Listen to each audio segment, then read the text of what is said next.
Good evening, folks. Welcome back to another Monday night live stream. Hope everybody's well. Hope you had a fantastic weekend. I hope your Monday is going suitably well for you as well.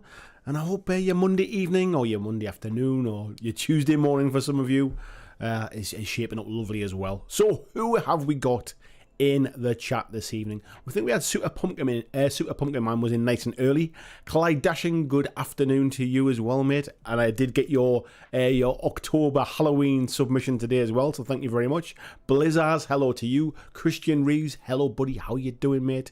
Nice to see you well. Blair Smith, good evening to you as well. Mighty Dice, good evening to you. Skulldoggery, hello. Hello to you. Andrew Cooks says greetings from the future. Good morning to you, sir. Colin Wakeland, good evening as well. VJ, good morning, sir. Super Pumpkin Man said he's watching on his TV and chatting with his phone today. I think that means that it counts as 2 views, I think, which is even better. Thank you very much. Tasty Brain Drains is just in time and nice to see you in as well, mate. Super Pumpkin Man saying a good afternoon to everyone. Spoony, evening to you, mate. How you doing? Yoakum, hello as well, buddy. How's things over there? Wayne Haywood says he's all good. I says hi all, sorry. Good topic again tonight again. Thank you very much. For those that didn't see the topic title or didn't see the thumbnail for the show tonight, we're talking casual versus competitive, and does it really matter? Does it matter? Does it matter if you prefer casual? Does it matter if you play competitive? Is it really versus each other? Can they live in perfect harmony like ebony and ivory, as the song goes? We'll be talking about that tonight. And this is all based upon, if we go back a few weeks, where we're talking about the Leagues of Votan, and there was a little bit of a... Is the word furore? I think it is. A little bit of a kerfuffle, shall we say, in the background about the unbalanced nature of the Leagues of Votan rules, which then sort of gave way to a kind of a casual versus competitive argument. So that's why it's kind of stoked my little fires for this evening. VJ said he's back from his morning run. Solid, mate. Nice one. So he's got a solid day of work in front of him, and it's not pouring with rain as well, so things are looking up. Good to hear, mate. Good to hear. I guess... Oh, it's your summer, isn't it? Your summer is on the way now. I was just trying to think whereabouts we were in the calendar there. It's not been too bad here today, to be fair. We had a bit of a wet weekend, a bit of a wet Sunday, but Monday's been pretty decent. Double Dip, good evening to you. Said evening all. He's painting Rumble Slam. Hopefully have them finished by Friday when I'll be playing my first game. What are you painting, mate? Are you painting the starter box with the orcs and the ogres in and stuff, and the halflings and the humans? What are you painting? Ed's in as well. Major Tom, good evening to you, sir. How are you doing? Spoonie said, I think the phrase is, there was a hoo-ha. Yeah, I think that's why I settled on kerfuffle, I think. It was a bit of a kerfuffle. ELO, or Allo, says, evening, mate. Good evening to you, too. Is there anybody else in the chat tonight as well who hasn't said hello? Please do say hello so I can see who we have tonight. We've got a nice little gang, nice and early here, which is never a bad thing. So yes, let me know if it's your first time listening, or first time watching, I should say, in this instance. Yeah, I can say hello to you. Skulldoggery says he's recovering from a bout of COVID that he's had this weekend. Glad I'm feeling good enough to join the stream. I'm glad you're feeling better as well, mate. As you can probably tell, I am feeling much more high energy this week versus last Monday. Last Monday I was very much like, I tell you what, I think I kind of put on a brave face, to be honest. I was flagging last week. I was so tired. I think I ended the stream at like 10:30, so I ended it early, and I think I literally just turned everything off, camera off, computer off, and just went and crawled into bed and just crashed out. I was exhausted. But yes, as you can tell, I'm back to my normal self now, feeling well again. Prawn Toucher says, evening all, looking forward to the discussion. Just painting up the minis from the starter set for Don't Look Back whilst I watch. I've seen the starter box for Don't Look Back, which I must admit I'm quite interested in. What minis are in the starter box? Because I forget now. I've only seen them on the back of the box when I actually had a physical look at it, and it was when VJ was here in the summer, so it was so long ago I forget what was in it. Zingbo, good evening to you as well. He said he's sat at his painting desk watching BlackJack Legacy buffering on YouTube. Life is so. Buffering, mate? That's not good. We shouldn't be having buffering. not in the 2022 it is now. I don't even know where I am now. We shouldn't be having buffering these days. Type 40 Tardis, evening to you. How you doing? Hio's World says, hey or hey yo. Nice to see you. Welcome to the chat tonight. Type 40 Tardis says, nice to see you're out of spare bedroom solitary. Yes, for those that didn't catch last week, my wife was away with work for a few days. So my studio here is in my garage at home. But the garage is not kind of like, you can't access the house from the garage. So what it means is if I'm at home alone with my little boy, it's like me kind of like leaving him alone in his house if I come and work here. So thankfully my wife doesn't go away very often on a Monday, which randomly is why I started doing these live streams on a Monday. I never used to go away with work on a Monday, and she never used to go away with work on a Monday, so I could always kind of guarantee I'd be at home. So yes, so that's why we have live streams on a Monday night. So yeah, I had to kind of set up a bit of a ghetto setup last week in the house, but I'm here. I'm here now. We're back in the studio. I spent all day setting it back up again, mind. The computer and everything that I had to pull out last week, I had to come and do it all again today. Spoonie said he's finishing up some Blood Bowl augers after taking a break from your slow grow build. Nice one, mate. We are coming to the end of month 2 now, which means the vehicles and stuff, people seem to be cracking on quite nicely.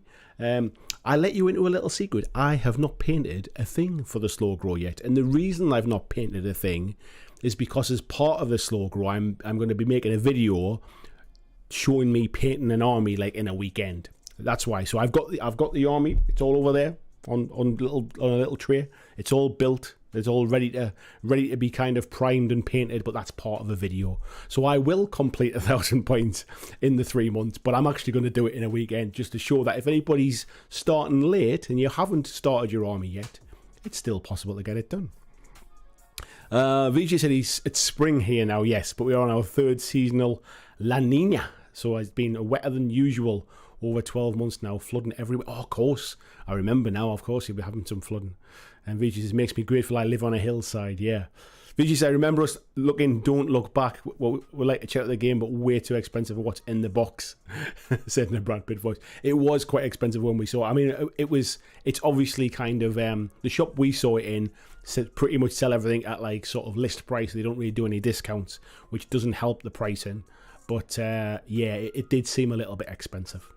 Prawn Toucher says it comes with a killer with loads of options to make them as you want. That's the one I've seen. You can kind of make them.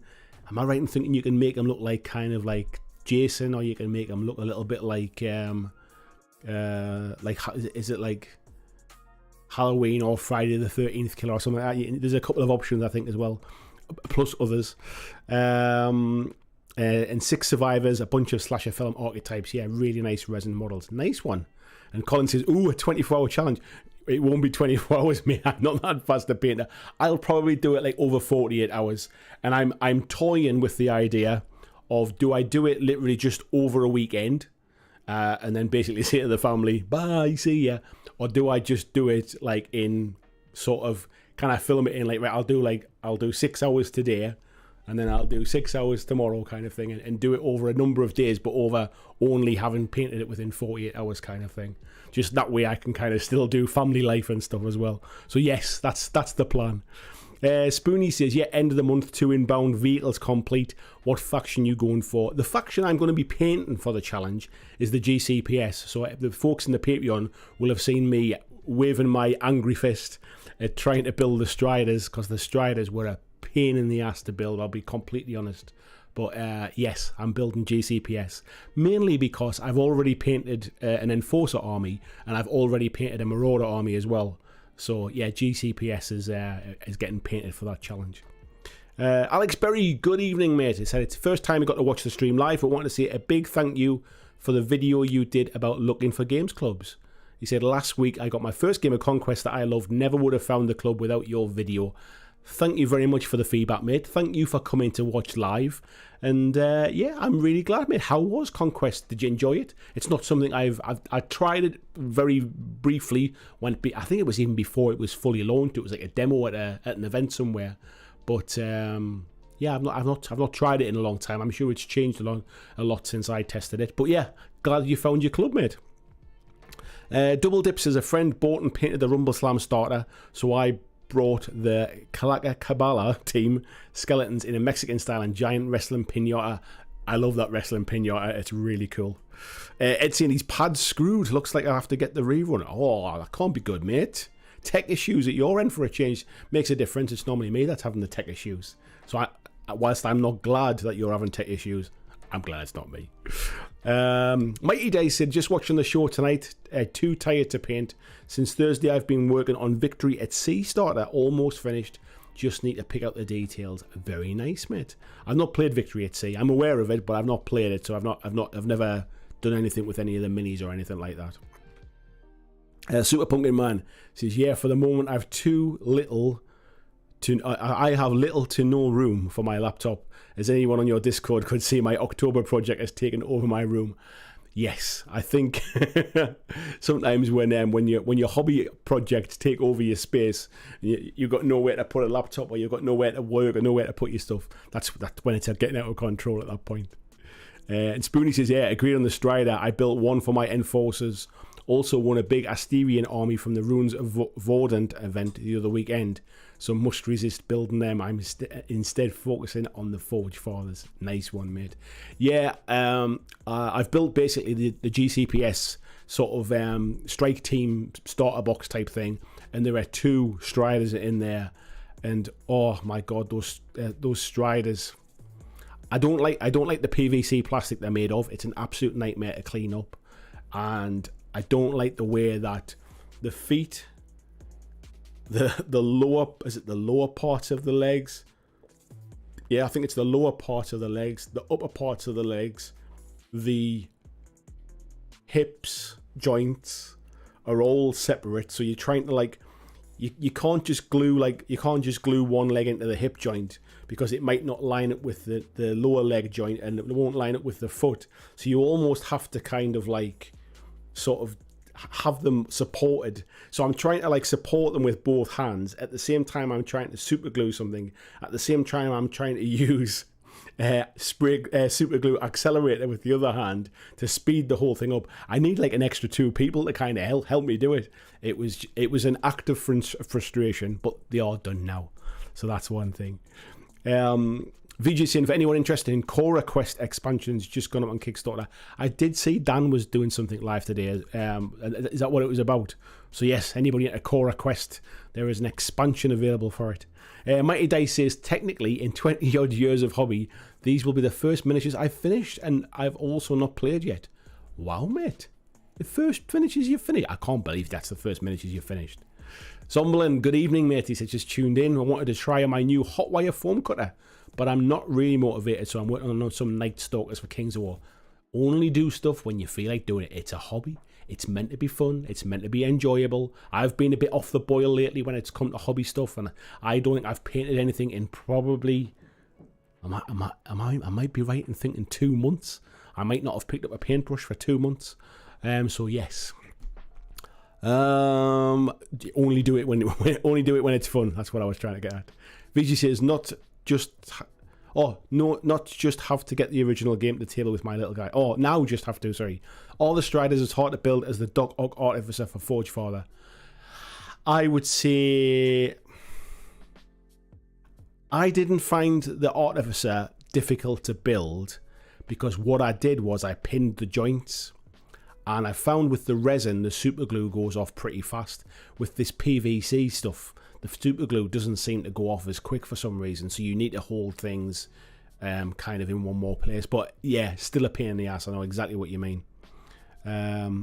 Alex is saying the Conquest LAOK, Last Argument of Kings. Yeah, it's very easy to pick up and fast paced. He's sitting painting his army for next week and really enjoying the army paint as speed paints. Big shout out to the West Allotment Wildlands. Is that where you play at, mate? I still haven't been there yet. I keep meaning to make an appearance at some point. I don't know anybody that goes there, so it's not like there's anybody I can get in touch with and say, oh, I'll see you there, mate, kind of thing. So I don't know anybody that goes there. I'd have to just kind of turn up, I think, on the off chance and just see what games are being played. So it's nice to see somebody who does go there. So at least I recognise a name now. If I turn up and I go, Alex around. Nice one, mate. Type 40 TARDIS is saying the TT Combat Paint Range Kickstarter launched today as well. It did, and you know what? They didn't even tell me. So TT Combat got in touch with me a couple of weeks ago, actually while I was away on holiday in Benidorm at the time. They got in touch with me and said, we've got a Kickstarter coming. Would you be interested in sort of getting some of the some samples of the paints and just like testing them out? You know, like no need to make any content or anything if you don't want to. No pressure. Like you don't, you know, like there's no like sort of no. You don't have to say good things about it or anything like that. So I said, yeah, absolutely, send some out, and I'll take a look at them. And they arrived actually really quick. They sent them out almost the same day, I think. So they were there when I got back. But then with me being ill for a week, I'd not really touched them. But I did send them an email and said, can you tell me when your Kickstarter's going live? Can you tell me how much they're going to be? And what was the other question? There was something else I asked them as well. When they go live, when will your Kickstarter be, and when do you expect to deliver them? Because I was thinking, well, that's kind of good information to be having for when I make a kind of a review video. But they hadn't emailed me back with those answers yet. So I've got, and actually they sent me an entire full paint range. I didn't realise until I saw something on Facebook today that it's actually already gone live. So I'll need to kind of, talking of the paints, what I was planning to do was, I think I'm going to do a hobby hangout this week. And what I'll do is I'll use the hobby hangout to test the new TT Combat paint. So we'll paint something just using the TT Combat paints, because I think they've sent me like 60 paints and 12 washes, which is the entire range. So it's like the kind of the all-in pledge type thing, if you like. So it'd be good to give them a test and kind of show them on stream and with no bias kind of thing. You know, I always use Games Workshop paints, as you can see behind me. I've always used Games Workshop paints purely for the fact that I just find them easy to pick up. Like, I'm not some kind of paint snob or anything like that. So it'll be a pretty much kind of, I've used Army paints. I've got some Army Painter paints. I've used some Vallejo stuff. I've used P3 stuff. So I do have stuff to kind of compare against. But yeah, I think so. I think we'll be doing that this week. Mighty Dice has lots of half painted and undercoated. I do know that feeling as well, mate, to be fair. Lee Russ, good evening, mate. How are you doing? Nice to see you in. Super Pumpkin Man says the building will be done today for 7 hours of just cutting, measuring and gluing. Have not even started the painting yet. Yeah, I think sometimes you can burn yourself out, like full of excitement to get a project done, and sometimes you just burn yourself out on the actual project part. John from On Tabletop, good evening, sir. How are you doing? Nice to see you again. Hope you're keeping well, buddy. Skullduggery says, I can identify with not feeling like getting started with a new toy or tool. Took me months to use my airbrush for the first time. There's definitely an element of like almost analysis paralysis sometimes, especially when it's not quite so straightforward. Like with something like like a special cutting tool or with an airbrush or something. There's sometimes is you can build it up into something bigger than it actually is. The best way to do it is just dive in, do it on something that's not important, and just give it a go. Christian sharing the link there for Patreon. Thank you very much, mate.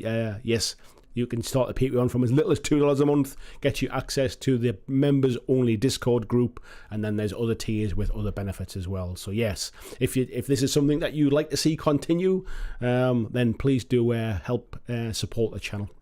Spoonie says, for those in hobby slumps, it's nice to chop between fantasy and sci-fi minis for a change in tone. I've been in a bit of a slump though, in terms of there was nothing really exciting me, nothing really kind of getting my juices flowing. And I mentioned this on my Patreon podcast, so I won't go into kind of detail about it because some of you will have already heard it. But I'd got into a situation where I'd been sent a few bits and pieces from different companies, and it was all really stuff that didn't really interest me that much. It's not stuff I would have bought with my own money. So instantly it's stuff that I'm like, well, I'm going to have to build this stuff kind of thing to see what it's like, give an opinion on it, but it's not really something that like I would have, it doesn't excite me. And then some of the things that I was sent were absolute pigs to build, or the quality wasn't very good, or there was bits missing from it. And I just kind of got into this kind of grumpy slump of like, oh, there's nothing decent coming out. And even the stuff that I'm being sent, like to kind of do some work on, because it is my job at the end of the day. So there are going to be times when I talk about stuff I'm less enthused about, but I still have to be fair and honest about it. But like, yeah, like there was, I'm not going to name names, but there was a company who I was really interested in something they're doing. They sent me out 3 of their starter boxes for 3 different factions, and every single starter box had bits missing from it, so that I couldn't actually sort of do anything with it to make a video out of it, kind of thing. And I don't want to make a video that just says they sent me this stuff and it's missing there, like, you know, their attention to quality is garbage, kind of thing. Especially if they send something out for review, you think they double check, kind of thing. But yeah, so I think that kind of stuff just got me into a bit of a slump and stuff like that. But I feel like I think I've obviously not been very well as well. That's kind of not helped my motivation stuff. But the last couple of days, I feel like I'm back to normal. I've got my energy back. I've got a bit of enthusiasm. I've got a plan of what I'm going to be doing. We're going to do the hobby hangout again this week as well. So that'll get me painting again, and kind of hold me accountable a little bit. So yeah, I'm feeling a bit better, but it's took me a little while to kind of come through it, I think. Let's have a little look up here, because this is jumping up the screen. Clyde Dashin says, I need a little bit of various projects out, so if something draws my eye, I have minimal effort to sit down and work on something. Keeps me doing something. Anyway, I work the opposite way, mate, if I'm honest. I like to keep my desk really clear and only have the thing that I'm working on in front of me. And I find if I have too many projects kind of half finished in front of me, it's just a massive distraction to me personally. I end up I'm painting one thing, but my mind's focusing on something else that's half finished, thinking, oh, I should be doing that. I find having one project at a time in front of me kind of visible, even like boxes and stuff like that, to be fair. They're fine if they're on shelves behind me out of the way, but on my actual workbench, on my work table, on my painting table, I need one thing at a time. But that's the way my brain works. If I get distracted, then I'm no good. Type 40 Charter says the full range, 60 paints and 12 washes. Yeah, it's £110. I saw that. I think it's like listed as £180 at retail and 110, I think, on the Kickstarter. I'm not sure whether there's VAT and stuff on top of that or anything like that. I haven't looked too carefully into it. VJ said he saw a Juan Hidalgo video about the Vallejo Express paints the other day. They look really nice. We'll be picking some up for sure. Everybody seems to be kind of doing speed paint, contrast paint type stuff now. And I'm not surprised, to be fair. I think they're a really good additional tool in a painter's range. I think if you are somebody that just wants to get your, painting's not really your thing, but you like to have painted miniatures. If you're somebody like that, contrast paints, speed paints, these kind of stuff are great to just get the job done as quickly as possible. And if you are somebody that is a higher end painter or a mid-level painter, probably like me, I like to use contrast paints and that kind of stuff to get down like a nice sort of thinned base color and then kind of work up from there as well, and it helps with things like highlights and stuff. So I do a lot of kind of like sort of prime and black, dry brush and white to kind of just more for my own eyes, really, just so I can see where the high spots are. But then when I put the first layer of contrast paint over it, it almost just kind of helps me with like then layering up kind of colors from there as well. So I do find it really good. Type 40 Tortoise is saying the early bird price is £100. Ah, nice one. Tony Howell, good evening, mate. How are you doing? John says the videos on airbrushing and using unusual tools are the best way to build confidence. 100%, mate. I mean, I've made some videos on airbrushing and they are amongst my most popular videos, if I'm honest. It's that kind of thing where I think people look for like some advice, and I don't think they just watch one video and go, oh, that's how you do it. I think they watch multiple different ones and kind of pick and choose what they think works best for them. But those kind of tutorial type stuff for like things like airbrushing and, like you say, unusual tools, they always seem really popular. Ed says, thought I'd fixed it, but it looks like the keyboard is screwed. Oh dear, mate, that doesn't sound good. Alex says, cool, there's a Facebook group every 2 weeks on a Friday. I'll be there next week if you're at a loose end. Thank you, Alex. I am actually a member of the Facebook group, so I see the notifications keep going up. I still don't think I know anybody that goes. I think that's probably why I've not been yet, really. If I knew somebody to kind of like say, shall we go along, or do you fancy a game kind of thing, I probably might have been by now. But yeah, I don't think I know anybody there yet. VJ says no Kickstarter based paint ranges for him. He wants to be able to pick them up at the shops when it needs refills. As nice as some of them might be, they'll stick with Citadel, Vallejo, and Army Painter. Yeah, I mean, I'm not like sort of a massive sort of fan of Kickstarters in general. Just I'm a bit impatient when it comes to waiting for stuff. But I do appreciate if I would back a Kickstarter if there was a significant saving. I've been stung in the past where it's come across as a saving, but then by the time like I've had some games where I've bought something, paid like sort of less for it in the Kickstarter, and then there's also been like shops have bought like a trade pledge and then have discounted it by 20%, and it's actually been cheaper to buy in a shop, and I haven't even received my Kickstarter version yet that I paid more money for. So there's like that's kind of put me off Kickstarters a little bit. But if something like paints, for example, we're talking about these ones, if there was significant savings, then potentially I'd maybe look into it. Vijay says, I'm no pro painter, so a horse is as good as a camel to me as long as it gets the job done. I'm definitely not a pro painter. It's one of the reasons I've always just mainly stuck with GW stuff. Like, people who are better painters than me will say, oh, well, the whites from this company are better, or the metallics from this company are better, or the reds from this company, or the yellows from this company, and that you should really mix and match your paints to kind of like find the bits that you like the best of. I'm not a great painter. I'm somebody who can paint neat, I can put paint in the right places kind of thing, but I'm not a fantastic painter.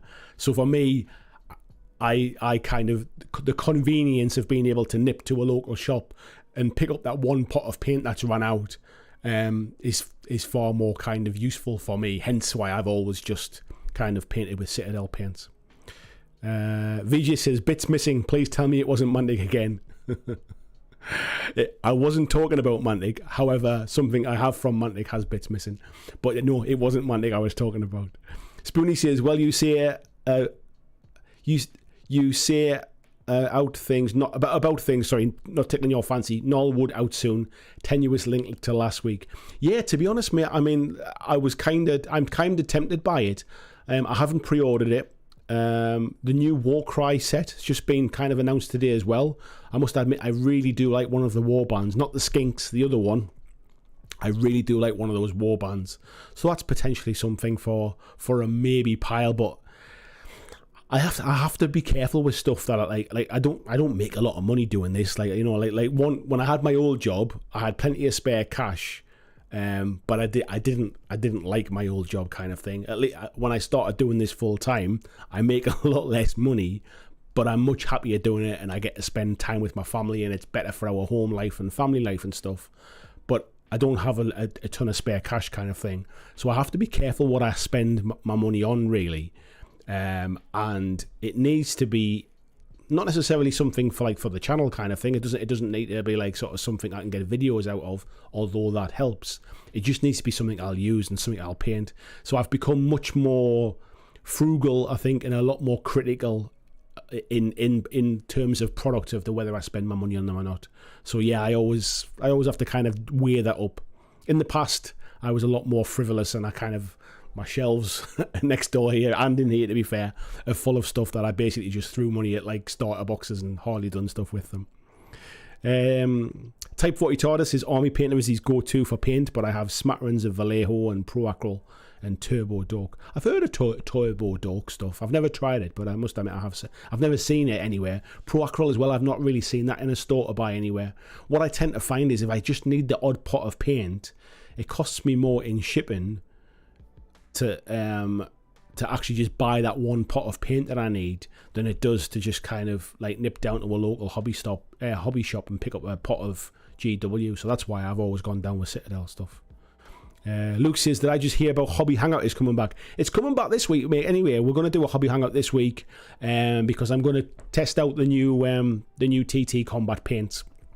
So I thought, rather than just do a video and try and kind of like sort of make it into an interesting video, we'll do a Hobby Hangout. We'll paint something on stream and we'll test the paints out. And I can always record bits and clip it and make it a more review video out of that as well. Clive, thank you very much, mate. I appreciate the super chat there. It says, for frugal miniature purchase. Thank you very much, mate. I will put together something nice. where are we up to here? I can find back where we were up to. VJ saying he loved the Mantic folks, but really frustrates him hearing about mispacks when I want to promote their games to people. It is by far and away my biggest complaint about Mantic stuff, mate. I like Mantic games. I've like kind of spoken highly about their products, and I generally do enjoy playing their games, but mispacks. Oh, it drives me insane, especially when it's something that can be stopped. I know mistakes happen, and I know kind of mispacks happen, but for me there has to be a problem with the way things are done, with it in their packing system, because other companies don't make the same amount of mistakes as they do. Peter Stockdale, good evening to you, mate. Hope you're well. Yeah, VG says might actually get a chance to hobby if the hangout comes back. Yeah, well, we're definitely doing it this week, mate. We'll take it from there. We'll play it by ear. I quite enjoy doing them, I must admit. They just kind of like they didn't help the channel grow, shall we say? But screw it. That's not what it's about so much these days. It's about having fun. It's about people coming back. It's about building a community, and I'd rather have smaller numbers of people who are enjoying what I do than having bigger numbers of people who just watch every once in a blue moon and that kind of stuff. So it's always been about a kind of a smaller community as opposed to growing to a bigger channel. Ed saying having the hangouts back would be very welcome. Well, we definitely seem to be getting some votes for that one then. Stephen Parker, good evening, mate. How are you doing?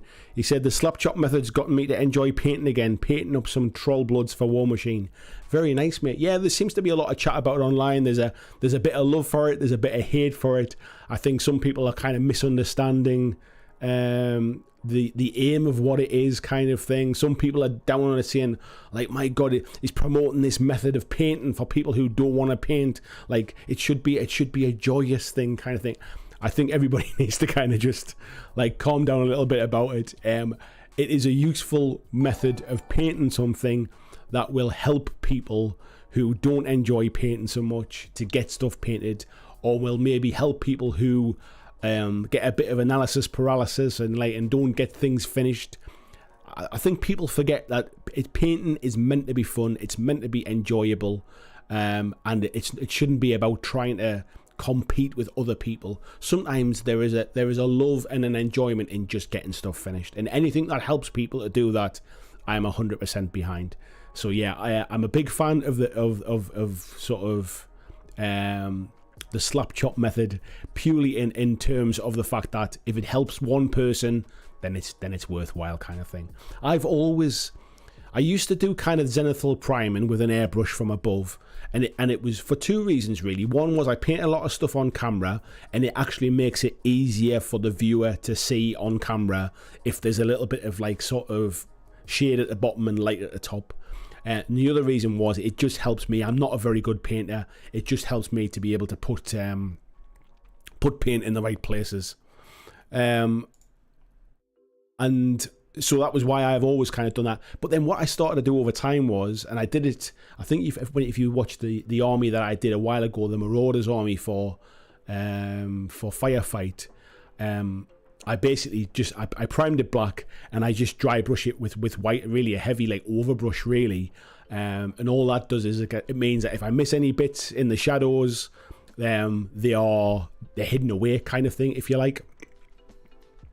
And they're just shadows, and I use a lot of contrast paints anyway, so it just kind of helps me kind of bring up the brightness for the higher spots. So I've always kind of painted for quite some time now in that kind of slap chop method. I just tend to go a little bit further. I tend to put contrast paints down as the base layers, get colours in the right place, and then highlight up from there really. Couple of shouts there as well. Need Games Now has joined as a member. Thank you very much. And also just had a super chat there as well, said towards your Warcry fund. Thank you very much. Really do appreciate the super chats and the members. That's what it helps me keep going. So thank you for that. Where are we up to here? Let's have a little look. Let me just let's have a little look here. Oh, God, there's loads of chat there. No, I was just jumping around. I think it was Greg. There it was, Greg Cherry. So I've just got my Too Thin Coats Kickstarter. It's actually nice paint and the triads are helpful. It's funny, the Too Thin Coat stuff, because way back before the Kickstarter started, I got an email. So there's a guy called Bob Watts who basically kind of runs the Too Thin Coats company, if you like. He works with Duncan. And he emailed me to ask me, would you be interested in kind of testing the paints out? Would you like to try them? And I said, yeah, absolutely. Here's my name and address. Just let me know if you need anything else. And then I never heard from him again, as did anybody else, because there were other people. I know I was chatting to Kirioth, and he'd been contacted, did the same thing as well, and he never got anything either.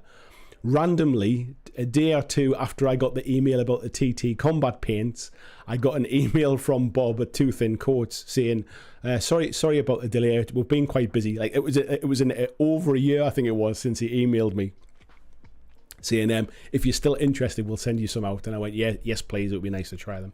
So I'm kind of expecting them, although, to be fair, the track record of like not getting a reply to the original email that they sent me for a year kind of makes me think I might get it, I might not. I did notice Kirioth got some paints today, so maybe there's some in the post. Who knows? But yeah, I'd love it if they came before Wednesday and we could try them both out at the same time as well, which would be cool. Because like I say before, like the TT Combat paints, I'm not being paid to use them. It's not a promotion thing. It's not a sponsored thing. They've just sent them out. So if the Too Thin Coats paints arrive, we can test them both at the same time, and kind of compare them. Prawn Toucher says, recently I found out how good contrast paints are if you're painting small scale minis. I painted some epic stuff 6mm and they were a godsend. They're great at smaller scales, absolutely. Lazy Mini Painting says, Slap Chop is not just using a brush for zenithal highlights. Not really, mate. So a zenithal highlight is when you prime the model black, shall we say, and then you have like an artificial light source from above. Yoakum, thank you very much there for the super chat. What does it say? Hobby Hangout, yes.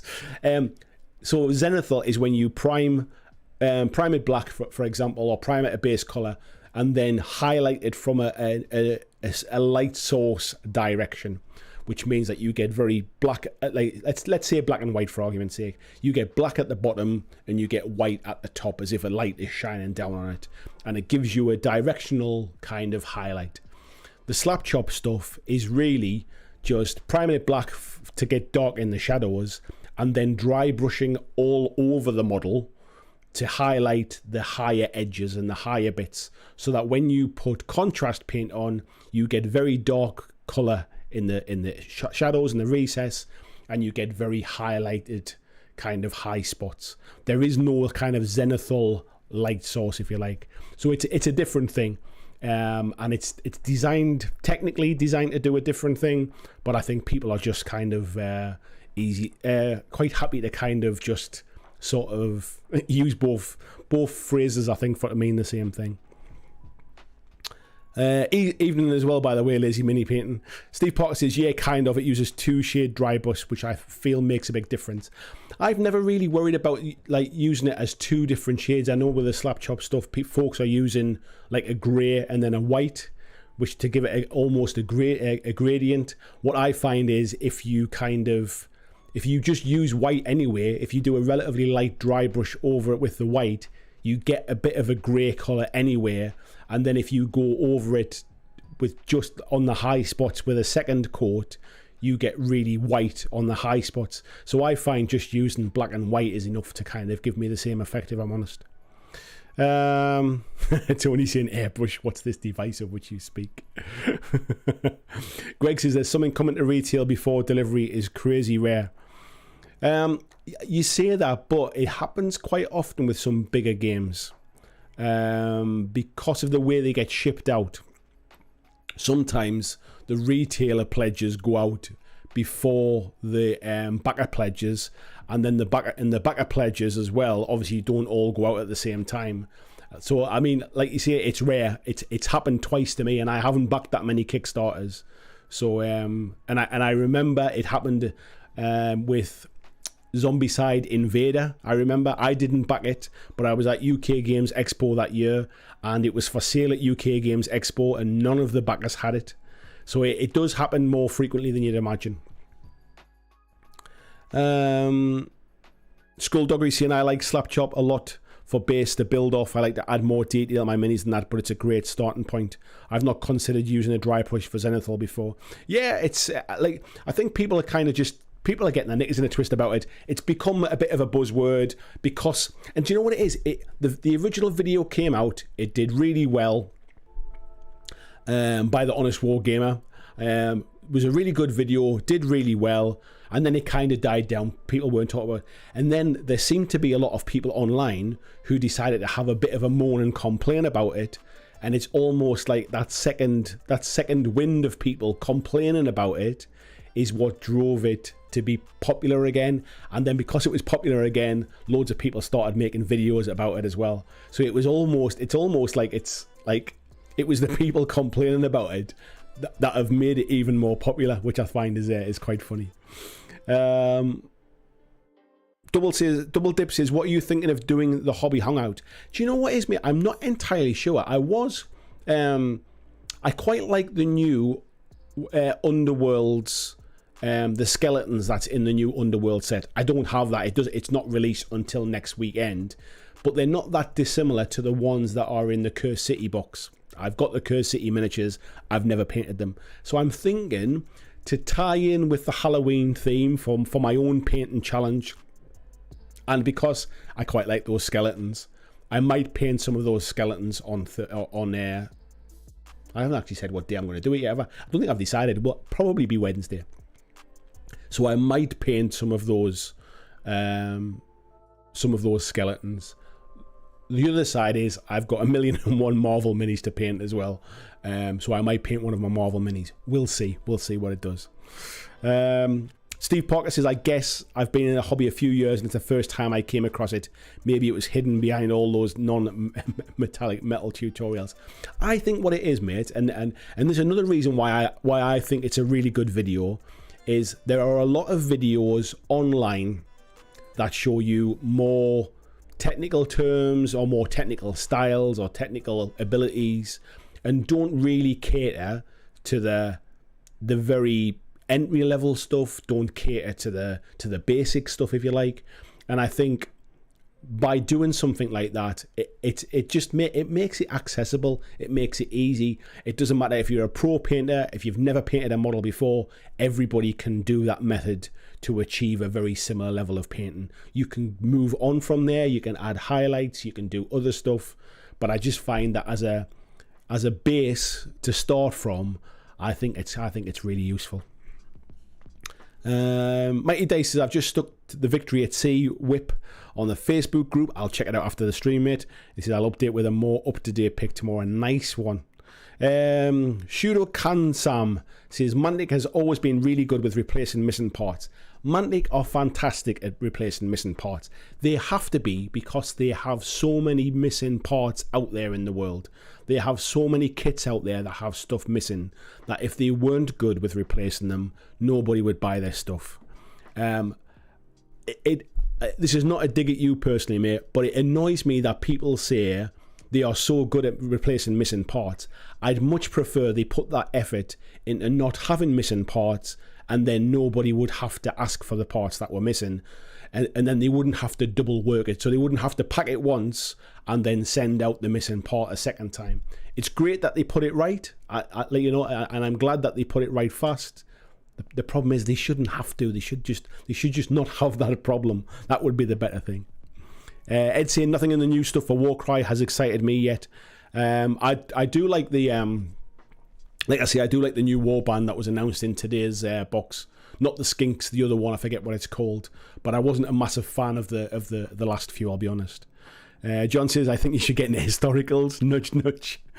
That's not the first time we've had this conversation. I think at some point I will kind of give it a try. It's one of those things, I don't really know anybody like locally who does any historical stuff. So I guess I don't really know where to start. And I know we were going to have a chat about it, but I'll have to give it a bit of thought, I think, and see if there's anything that kind of stokes my fire. Yeah, Shurokan Sam says, I had a track missing on a tunneler for a few years ago. They sent me a whole new one. That's my point, mate, right? So because of what they do is they pack their boxes, and then if you've got any parts missing, the 9 times out of 10 end up having to send you a full new piece of kit out. For me, it's wasteful, it's expensive in terms of the fact is that they're giving away 2 kits instead of giving away 1 that was just right the first time. Like, that cost has to go somewhere. It's got to go back into the business, and it might be more effective for them to maybe they see it as they're quite happy to have a high level of mispacks. For me personally, if it was my business, I'd be doing something to stop having that many mispacks, and then you wouldn't have to keep sending out extra kits to people all the time. VG says airbrush is still much faster and better looking for zenithal if you have one than a dry brush. That's because it's not zenithal. If you're dry brushing it, you're not doing a zenithal highlight. It's very, very different. VG says watch Dana Howell's video on it. I did say that actually. Skulldoggery says he liked it on the slap chop because she looked at ways to expand and improve. Yeah, and there's nothing wrong with that. It's like, it's not the Bible. It's not you must do this. This is the only way to do it. I find it strange that people are getting upset about it, if I'm honest. Super Pokemon says, I'm a bit of a pro painter, and I will say it's more about your personal skill level, not the tools. You guys have seen my work, and all I use is basic, affordable tools. I think there's an element of your tools still need to be up to the job, and I'm sure there's somebody out there who paints with a wooden stick kind of thing without any hairs on it, as opposed to a brush.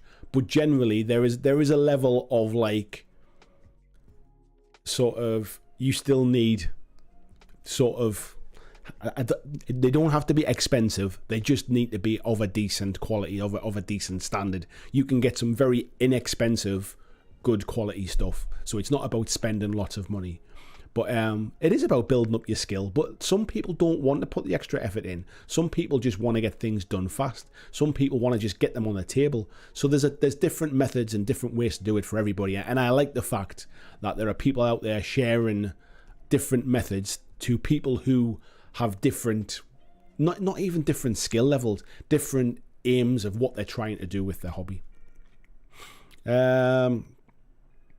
Type 40 TARDIS says, I also finally jumped into Warlord's Judge Dredd minigame, and just now I'm hearing about Don't Look Back. I picked up pretty discounted. Nice one, mate.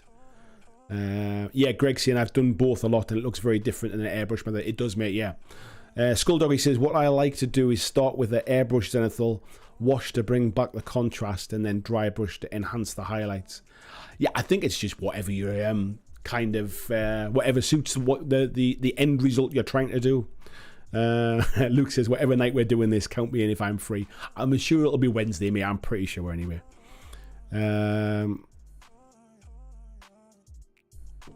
John's just saying there as well to Super Pumpkin Man about it's about skill, patience and practice and the will to learn. And I think that's the point I'm trying to make. Some people don't really want to get better, if you like. Some people want to get faster. Some people are happy with the level that they're achieving, but they want to just be able to repeat it more quickly, kind of thing. So that it's all, there's different horses for different courses. Not everybody is trying to get to be a fantastic painter or an award-winning painter. In the same way, not everybody is trying to win a tournament or win an event, that kind of thing either. Lazy Mini Paints has been using it and thought it was zenithal highlighting. Yeah, the new contrast speed paints make it easier, but thinning normal paints works as well.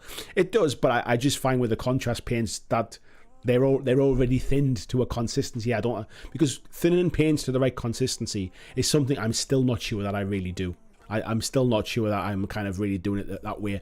I've never sat and painted with anybody. Nobody's ever showed me how to thin paints. I do it by what I think is right. Where when it comes to contrast paints, I kind of paint just straight out the pot, and it's the right viscosity, if you like, and that's why I kind of use them as my base coats, really. So it's like zenithal versus like a heavy dry brush of like white over black, if you like, are two different effects, really. Type 40 TARDIS is saying Turbo Dog and Pro Aqua are US based, so I'm not surprised they're thin on the ground there. Yeah. I hear a lot of people saying about Pro pro painters or good or experienced painters using Pro Acryl. I'm sure they're very good paints. The same with there's another brand as well, I think, that lots of kind of high-end painters seem to use. I forget what it's called now. But yeah, like I say, it's what I can pick up easily. Steve saying Zenithal followed by a dry brush could work. I think the problem is if you Zenithal prime it and then dry brush it, you're almost negating the fact that you've put a Zenithal, like a directional highlight on it. Because as soon as you start dry brushing it, you've negated the fact that you've put that directional kind of light to it. Christian sharing the link there for some merch as well. Thank you very much. Gary Jensen, good evening to you, mate. Tony saying he uses a graduated Zenithal for painting his Mega Gargant, but used a watercolour technique as opposed to contrasts, as they didn't help for what I wanted. Yep, all about what you're trying to achieve yourself. Vijay saying the hobby hangout would be a good excuse to build the rest of your Night Stalker army. Nice one. Luke says, I am not here for you, BlackJack. I'm here to see what Tony Howell's been crushing in the hobby world. Thanks, mate. Spoonie says, a double dose of you tonight, BlackJack. I've been watching your overdrive video to hopefully get that on the table with my daughter. Well, hopefully it helps, mate. Nice one, thank you very much. I'll try and catch up a little bit. I'm well behind on the chat tonight. We're having a good old natter. I haven't even got to the main topic yet. I'll tell you what we'll do. I will start the main topic at 10 o'clock. I'll try and catch up on the chat. But we will talk about the main casual versus competitive at 10 o'clock. I'm not in any hurry tonight to end the stream at a certain time, so we can let it go as long as it goes.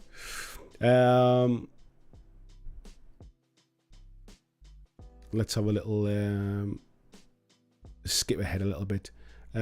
Steve Parker says it's a big enough deal that Corvus Belly have promised that it wouldn't get to retail before backers in their Kickstarter. Yes, exactly, mate. That's the point, is that because it has happened to people, it's happened a lot, and that's why people complain about it, and that's why people like Corvus Belly are saying, yeah, I wouldn't do it. Let's have a little look down here. I'll scroll ahead a little bit. Sunderland saying, not on Wednesday, I have to watch the Champions League. Just watch the highlights of the Champions League. So I'll save you the evening there that way. The reason it will be a Wednesday, mate, is the hobby hangout always used to be on a Wednesday. That's all, and it just makes it easier for me.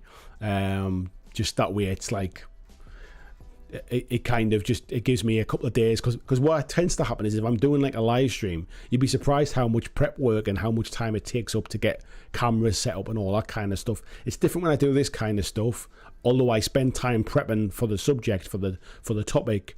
But like, for instance, if I wanted to go and do some painting now, the cameras are not like set up for like where I would be painting and stuff like that, and the lighting and things. So yeah, it kind of sucks up a bit of a day getting everything set up, and then I have to take it all down again to get ready for the following Monday, or to film something else the next day to get back to this. So it's just a bit of a pain, that's all. But yeah, I've always done it Wednesday for that reason. Prawn Touch is saying the complaints I saw was the technique wasn't new, but I don't think Honest Wargamer ever claimed it was, and it is a catchy name. Yeah, I think the name was something that came out of like a bit of a funny in-joke on the Honest Wargamer's YouTube channel or his Twitch channel. It was just a bit of a kind of like a bit of a funny name, really, but it's, for some reason, it seems to have rubbed people up the wrong way.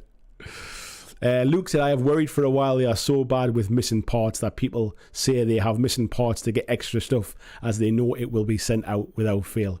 Yes, there is this as well, mate. I would love to be able to understand how, like, I'm not even sure that they would even track how much stuff gets sent out, like, for missing parts. Almost as if like it's not worth the time to kind of find out. Just deal with the comments and stuff like that, deal with the problems. Tony says that what I've noticed is the painting YouTubers are really focused on looking perfect. The Scenics Brigade laugh off mistakes and go into how to correct it. I think it's important to lighten up. I think a lot of the I think the problem is if you are a painting YouTuber that sort of is showing somebody how to paint to a high level, you kind of have to paint to a high level, and you don't really want to be doing mistakes. Mistakes probably get edited out, even though they happen sometimes. I know sometimes people leave them in, but a lot of the times they get edited out. But I think sometimes like kind of diorama and scenic building stuff is sometimes a little bit more organic, where I think painting is a little bit more perfectionist when you're painting at that level. VJ says, get into K47 with me. It's like getting into historicals, but actually fun. And you can tell river counters to get bent. K47's getting a new rule system, isn't it? So I don't think now's the time to get into it, to be fair. Clavac saying Zenithal just means from above. Top Zenith, yes. It doesn't matter the particular method. It doesn't matter the method, but it gives a very different effect. If you're just dry brushing the entire model from top to bottom, like they do with the slap chop method, for example, that is not Zenithal because it's not just focused at the top. That's the point I'm making. Where if you do it with a spray can or you do it with an airbrush, it is directional. It's only coming from one direction. Ed says, on the subject of airbrushes, is there anything special you need to be aware of when putting metallics through one? No, just the viscosity, mate. I've used lots of metallics through airbrushes. I've never really had any issue with them. Just make sure you clean them out, because obviously you get the metal flakes in the airbrush as well. Just make sure you give it a good clean out afterwards. Yeah, Lazy Mini Painting saying you need the right brushes. You wouldn't want to try with a paste brush. Exactly, mate. That's what I mean. John Ashley Smith, good afternoon from South Ontario, he says. It's been a while since you've managed to catch a stream. Interesting topic. Going to have to re-watch from the beginning afterwards. We haven't actually talked about the main topic yet. You haven't missed it yet, mate. Because we've been rabbiting about all sorts of other stuff, actually. We're having a good old natter tonight. Now I'm back on form. Now I've got a bit of energy. I'm feeling healthy again. I feel like we're kind of having a good lively discussion tonight. We've got a nice gang in, nice numbers. We've got like 86 people in. We have only got 39 likes, however, folks. I'm sure there's 86 of you in. We could have 86 likes. I'm sure we could. So please do like the video if you're enjoying it. You'd be surprised what difference it makes. Colin Mack, hello, mate. He says hello, peeps. I'll have a look down the chat here. We've got Darth Cracker says, sup, mate? Thanks for doing a live stream. Love hearing your opinion. Thank you very much, mate. I love doing live streams. I keep getting told by people, live stream, you won't grow your channel doing live streams. And you know what? I don't really care. I do this because I love it. I get to do this for my job. I get to do something I love, and I get to spend time with my family. And I absolutely love doing this stuff. And the live streams, I find that I enjoy making videos, but there's something like very long and drawn out, and editing and perfecting things, and color corrections and sound editing and finding the right music, all that kind of stuff. There's something quite nice about that, and making like a nice cohesive start, middle and end story type video. I enjoy doing that, but it scratches a very different itch. I really like streaming, and if it wasn't for the fact that I don't want to commit to streaming like Monday, Tuesday, Wednesday, Thursday, Friday kind of thing, that it would basically tie my entire week up. I wouldn't get an evening with my wife. I wouldn't get to kind of have a night out type of thing. If it wasn't for the fact of like that it would completely like fix my week, I think I would probably just do streaming. I actually really enjoy that kind of that instant interaction, the instant chat. So yeah, if you're enjoying the streaming, mate, thank you very much. I enjoy it as well. Let's have a little look. VGC, I'd love to try Pro Acrylic paints, but they're ridiculously hard to get in Australia. Yeah, ease of purchase, exactly the same with me as well, mate. And John's saying, yeah, Zenithal works best with thin, transparent glazes. It does, and I think majority, like I've always used Zenithal in the past to basically show me where to put the highlights. I haven't really used it to have transparent kind of like glazes over the top. I've really just used it to kind of give me some direction, really. Frantic says, never liked the Zenithal technique. It makes the minis look dirty in my eyes. I think it just depends, mate. I think it just depends on what kind of paint you're using. It depends on what kind of method you paint afterwards. I like most of my stuff has been Zenithal primed, but it doesn't look like that at the end. It's like I say before, it's more so my older eyes can see kind of like, you know, like if I prime a model black, I'm looking at a black model at a big sort of black expanse, and I find that harder to paint, and I tend to miss bits where if I do a dry brush over the top or I do a Zenithal prime from above, it just helps me pick out all the bits to kind of to paint, and it gives me an idea where the highlights will go and stuff like that. So it's more about just, it's almost like prep stuff for me as opposed to adding to the finished model, if you like. Tony says, I wish I could do mixing with people, mate. I wish you could as well, mate. We'd have had many cups of coffee or cups of tea, mate, if you were a bit more of a mixer. But yeah, to be honest, mate, I don't really mix with people either, to be honest. I've got like me and my wife had a night out on Saturday night with a friend of hers and her husband. So there was a 4 of us went out, and it was quite nice to kind of sit and chat and kind of meet somebody new type thing. Although I do know him, we've been out very, very rarely. But other than that, mate, I don't really go out. I don't really have like mates. I don't really have mates I game with these days. I don't really have like kind of mates I go out with on a regular basis. So it's not even because I don't want to go out. I just don't really get the opportunities. Yeah, John saying good. I thought I'd missed the main topic. Yeah, I said I'd do it at 10 o'clock, wouldn't I? So I'll crack on down. Bo Paints Mini says, I signed in for the competitive versus casual discussion. I think now is a great time to talk about that kind of stuff. I will come back and actually, how much? There's only a little bit of chat. I'll catch you on some of these things because there's some good little bits of comments and that stuff in here. Skulldoggery saying, kind of funny to hear live streams don't grow your channel when I found and subscribed for the live streams. Yeah, it's because there are people go, my God, like that topic's about 3 hours long. I'm not watching that crap kind of thing, which is why I then tend to do the clipped out a little bit. So like, for example, what I'm doing tonight, I'm going to be talking about casual versus competitive. I'll record this section and then I will make it as like a separate video, which will be like a 10-15 minute video. And you'll be surprised that that video will get lots of views because people like to watch a smaller, more compact on topic video type thing. But it's better for me to do it that way, because what I could say is, well, we'll just go to like the 10 o'clock spot. I talk about it there, but people are lazy. Let's be honest, we're all lazy. People like convenience. So yeah, that's the way it goes. Tony's saying there, with painting, it's really important to know how to correct mistakes. We all make them, even the angels of this world. Angel, sorry. Yeah, we all make mistakes, mate. We absolutely do. Sometimes mistakes is how we learn. Lazy Mini Painting says, won't grow with live streams. Good to know. Nice to stay small. It's absolutely fine, mate. It should always be about doing what you enjoy. Otherwise, like my advice to anybody with a YouTube channel, and this is not me being kind of arsey or anything like that. If you want to grow big, don't do it about mini painting. Don't do it about minis. Do it about something that is really, really popular, because then you're automatically like sort of in front of a bigger audience. If you just want to have fun and you want to do something for yourself, do it about something you're passionate about. So there's a real like so people who tell you you're doing it wrong, like people saying to me like live streams won't grow your channel. Don't do live streams. I'd say, yeah, I know, but that's fine. Otherwise, I'd be doing it about, if I just wanted to grow big, I'd do it about stuff that was really popular. So yeah, that's the way to do it. The Mad Moderator says, just back from New York, birthday treat for my wife. Happy belated birthday and nice treat, mate. Says, got jet lag, trying to cure it with red wine, beer and crisps. That is one way to do it, mate. That is definitely one way to do it.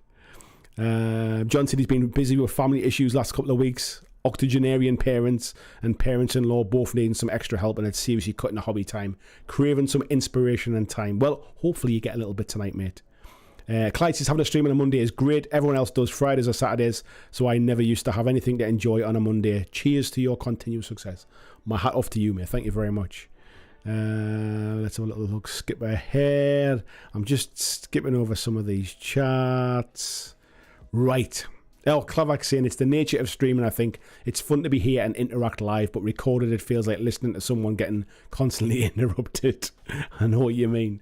Thumbnails, I like the name, mate. Says, I like the streams. I watch about half a dozen a week. Don't watch TV, so they're sort of mindless background, going to sleep noise or interesting topics. I do the same, mate. If I'm sitting painting or something, I tend to listen to a podcast on, or I'll put somebody's kind of recorded stream on or something like that. I like that long form kind of stuff as background stuff.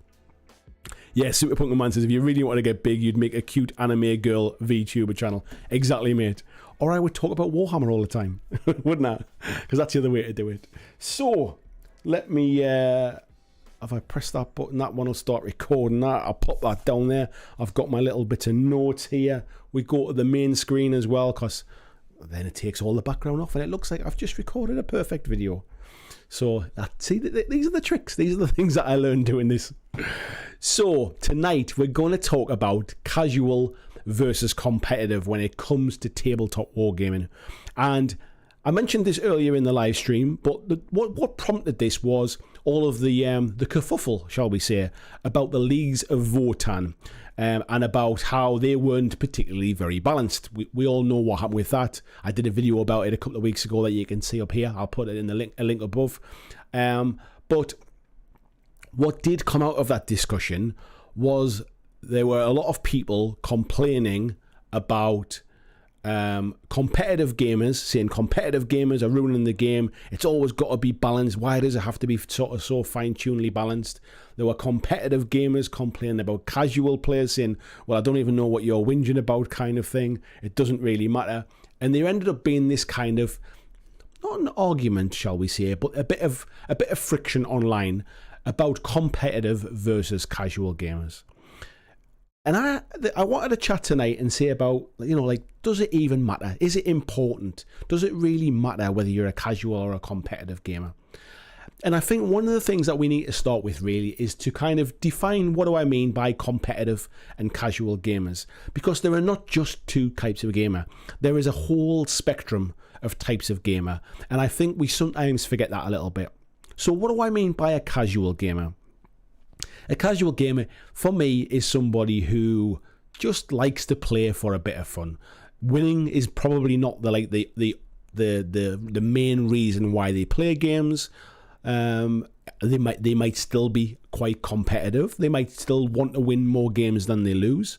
But generally, they're playing just to have fun and to kind of play with other players. Like I say, winning is maybe not their kind of number one priority. It might be... I spent a lot of time painting these miniatures. I'm a painter, really. I love painting miniatures. I've painted all these minis, and I want to be able to put them on the tabletop and be able to play. And I find that's probably more what your casual player is about. They won't be trying to kind of construct the most competitive lists. They won't necessarily be doing really kind of sort of like cheesy armies. They are probably playing with the rule of cool in mind and playing with the minis that they like the look of, as opposed to the ones that are the best in the game.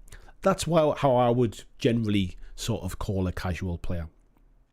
A competitive player, on the other hand, I would say is probably somebody who is, and don't take this the wrong way, but it's almost somebody who is trying to win the game before they've even rolled a dice. What they're trying to do is they're trying to build the most competitive list to try and take into account what they might come up against on the tabletop. So if they know they've got a weakness in their army's not very fast, they'll be trying to put things into their lists, into their armies to counteract that.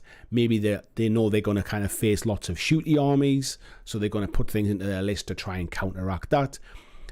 They get a lot of fun and a lot of enjoyment from the list building aspect and about trying to build a list that then goes on to win games. So there's an element of almost trying to win the game before they've even played.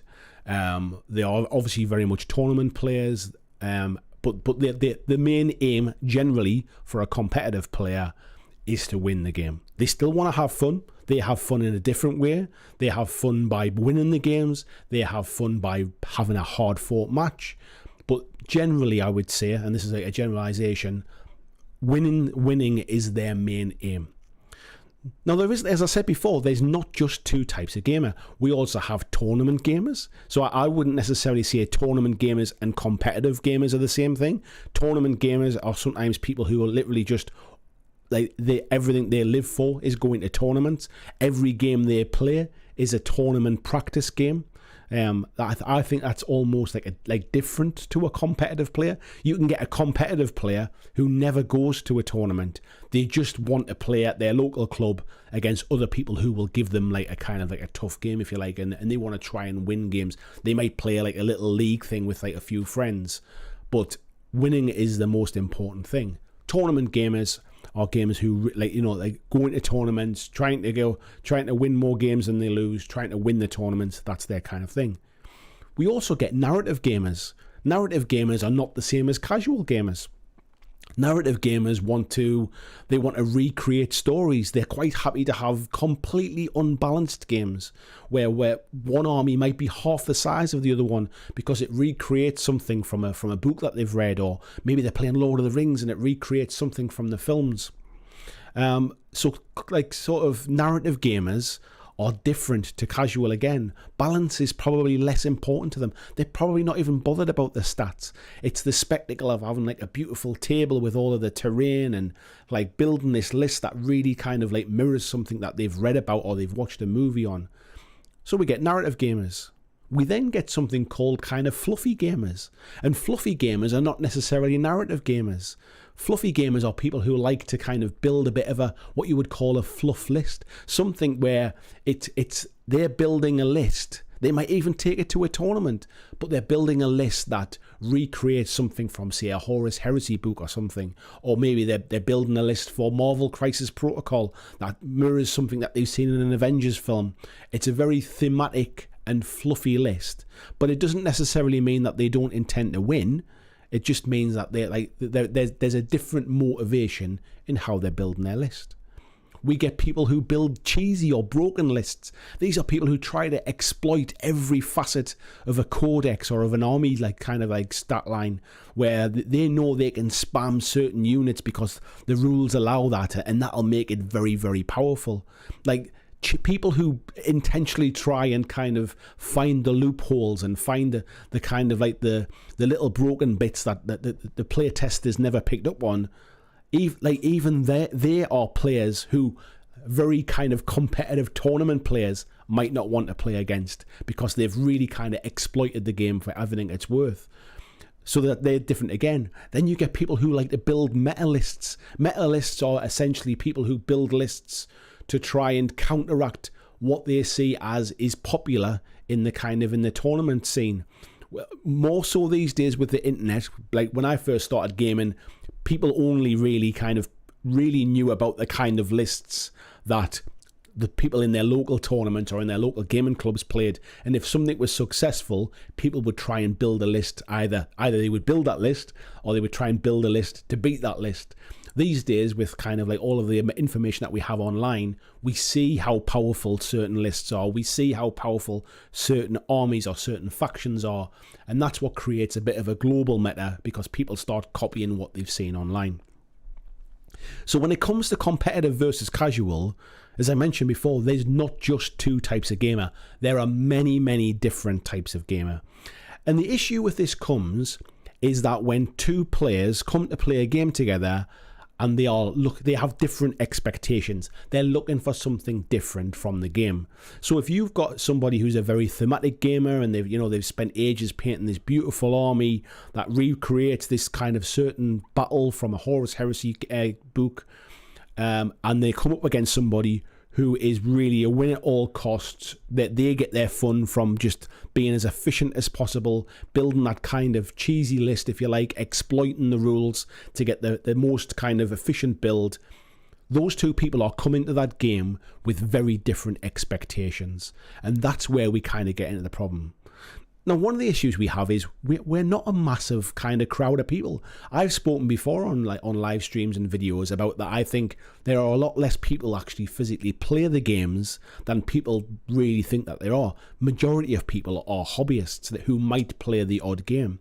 And so when you've got a relatively small pool of people who play games, and then that pool of gamers is then made up of all the different types of gamers that I've just talked about, getting two of those people with similar expectations to match up is much harder than it should be, really. You could say that, well, people who go to tournaments are all looking for like really competitive games. But actually, even that's not true. Like I go to lots of tournaments, or I have done in the past, and my motivation isn't the kind of to win every single game I play. My motivation is to go and to have fun and to play against people I've never played against before, and play against armies I've never played against before, and have a few beers on the evening and have a bit of a laugh and some nice food and catch up with some old friends. So my motivations for going to tournaments is very different to other people. I do know that going to a tournament, I will potentially come up against people who are going to try and win every game and come first and try and kind of sort of sort of not smash me off the table, if you like. But I go into that with that expectation and understanding that there's a chance that not everybody will be kind of as relaxed as I am about it. But it's that mismatch of people. And I think that as long as you are communicating with the people that you are playing against, then there's not really a problem with casual versus competitive. It's not really an issue. It shouldn't be a problem, because as long as the two people playing each other at least speak to each other beforehand, and have an understanding. Like, it might be somebody that is really into their competitive gaming, but their friend says, "Look, I've just put together this really cool list from this book I've read. I know you've got the other army. Do you fancy putting something together and we'll have a bit of a narrative game?" And they might go, "Yeah, that's absolutely fine," because they've agreed in advance and they both have the same expectations. It's when there are mixed expectations or mismatched expectations that somebody tends to have a not very fun experience. There's also a little bit that kind of gets talked about online as well, about elitism when it comes to kind of competitive versus casual. Sometimes there's a little bit of, and I don't know whether it's justified, I don't know whether it's just kind of like chat that I hear now and again, but almost as if you're not playing competitive, don't complain about the balance of data slates and this kind of thing. Don't complain about the balance of army lists, because if you're not playing competitively, what does it matter, kind of thing. So we do sometimes get that a little bit of kind of niggle and a little bit of elitism in there. I think it's a bit of a myth that people who play casually or play thematically or like kind of like narratively or fluffy, I think it's a bit of a myth that they don't want their games to be balanced as well. They don't have to be balanced, because they're not like their main aim is not necessarily to win a game, but they want to feel like they're having a bit, at least like a fair crack of the whip, if you like. They want to feel like they're not being beaten purely by the fact that the game is unbalanced, as opposed to, like, if I'm taking a 500-point army and you're taking a 2,000-point army, and maybe my aim in this narrative mission is to be able to defend something for 2 turns or something, of course it's going to be lopsided, but you then don't want the added sort of pressure to the game of the fact that the armies are completely mismatched, even if they had the same number of points. So even people who play narrative games and who play kind of casual games or fluffy games, they still want an element of fairness, shall we say. Balance is maybe not the right word, but they want an element of fairness. They want an element of, at least I'm kind of in with a bit of a chance here. And I think that there's this expectation that competitive gaming drives the way games are written. It drives the way games go. It certainly drives the fact that we get more point updates more often, and that comes from the fact that people like Games Workshop, they do their Meta Watch videos, and they've been talking about how they look at all of the different competitive gaming that goes on around the globe, and they take that data to adjust kind of the points for different armies to adjust their win rates, and they're trying to balance them that way. This means that there's a constant churn, if you like, on a sometimes monthly basis, of the way it feels like, of constant point updates and things shifting. Now, if you're a casual gamer, you're a fluffy gamer, you're a narrative gamer, there's a lot of people out there don't even bother keeping up to date with all of the points changes. I know people who say, look, I only play the codex points. I don't care if things change down the line. I'm not that fussed about it. I'm not even trying to win games. I just play with what's in the codex. But again, it comes down to mismatches. If you go into your club every week, if you like, and you're playing with folks who keep up with the latest point changes, you kind of have to keep up with the latest point changes as well. It's also drives this competitive versus casual thing, as in this always constant need to buy everything as well. There's always this feeling that competitive gamers are always they're always buying the latest thing because it's always a little bit kind of overpowered, and it's constantly driving this, and like they jump on the latest army. I think that's a bit of a myth as well. We talked about this recently as well, that it takes quite a long time to plan, to build, to pay for sometimes to paint an army. And most competitive events, you have to have a fully painted army. So I think it's a bit of a myth that people are constantly buying a new army for every event, trying to sort of chase the meta and trying to have the latest, greatest thing. There are people out there who do that. I've met people like that. They're the kind of people who manage to paint an army in a weekend and they have the latest thing for every event they go to, and they sell their old one and all that kind of stuff. There are people out there like that. But I think that's a minority versus the majority of people who are kind of like competitive gamers. Let's have a look on the other side here. I think one of the things I've been talking about there as well is about communication and finding like-minded people. And actually that can be a lot tougher than you might think. I've gone to local clubs where I've played against some really nice guys. I can't speak highly enough about the people I've played against. As people, as guys, they've been great to play games with. However, they are very much competitive players. They go to a lot of tournaments. They go away to lots of games, lots of events. And every time they play, they are playing their latest kind of tournament competitive list to practice for when they go away again. They're very much tournament players. They are very much into the nitty-gritty of the rules and in understanding combinations and understanding the latest kind of tricks and tips. And whilst I've had some fun games against those guys, it tends to drive me away in the long run, because I get to a point where it's like, look, I don't play that frequently. I don't spend all week reading the rules and keeping up with the latest stuff. I just want to put some models on a table and roll some dice and have a bit of a laugh. And it ends up driving me away a little bit. And again, that's not because of the people. It's just because of the kind of, we're looking for different things when it comes to the games that we play. So it's not always that easy to find kind of like-minded people. I think there's also the kind of thing that competitive sort of, as we were talking about before with the constant moving lists and stuff, competitive gaming by design can often drive away more casual players because of exactly the thing I've just been talking about as well. I think the kind of what I would say is to start to wrap this up is that basically there are no wrong ways to play. If you're somebody that enjoys fine-tuning the latest kind of math hammer lists and you get enjoyment and fun from that, all power to you. You knock yourself out. If you're somebody that really enjoys building those thematic lists and enjoys painting them up and making them look like this, maybe something from a story or a movie that you've seen, fantastic. You're enjoying your hobby as well. There is no wrong way to play, and there's no one way to play. The problem comes is when people's expectations, people's sort of way of having fun don't line up, and that's really the problem. Mismatched games is where we start to get into this issue. There's no problem with competitive play, there's no problem with casual play. We need both of those things. It's just when the two of them clash together, that's when we seem to get the issue. After all, having fun is the ultimate aim, and if you're having fun, then you're doing it the right way. I'd love to know what you think. Let me know down in the comments, and I'll see you in the next video. Right, folks. So, let me just turn that recording off there. We go back to here, and then we can get into the chat and see what you're saying.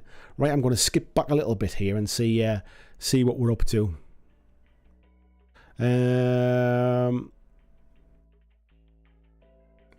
Where are we up to here? Oh yeah, we'll chat about stuff. Clyde Dashing says 3, 2, 1 fight. Competitors ruined everything. John Ashley Smith says voting for casual. What? Too early. Wait for the monologue. Okay.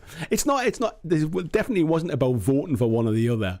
It was definitely more about like, you know, like is one the preference? Is one the right way to play kind of thing?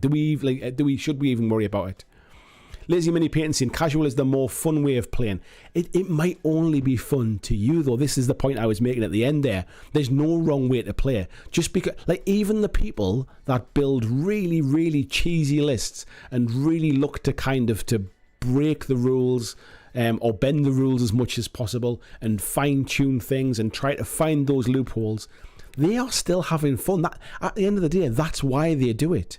It's still down to the point is, like, if they're playing against somebody else that does that same kind of stuff with a different faction, if you like, and you're really trying to kind of see which army's the best or which one's the most broken, if them two people are having fun, then they're doing it the right way. It's all about the mismatch and about the kind of misaligned intentions. That's where the problems come.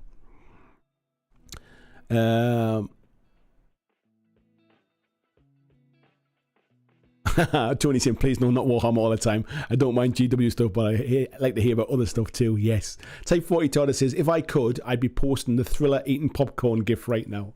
See, this is the thing. I think people instantly think that we do pit casual and competitive gamers against each other, and it shouldn't be about that. It shouldn't be about pitting them against each other. We are all people who enjoy different aspects of playing games. In the same way, there are some painters who just want to speed paint and do it as fast as they can. There are some painters who want to take 200 hours and win a golden demon.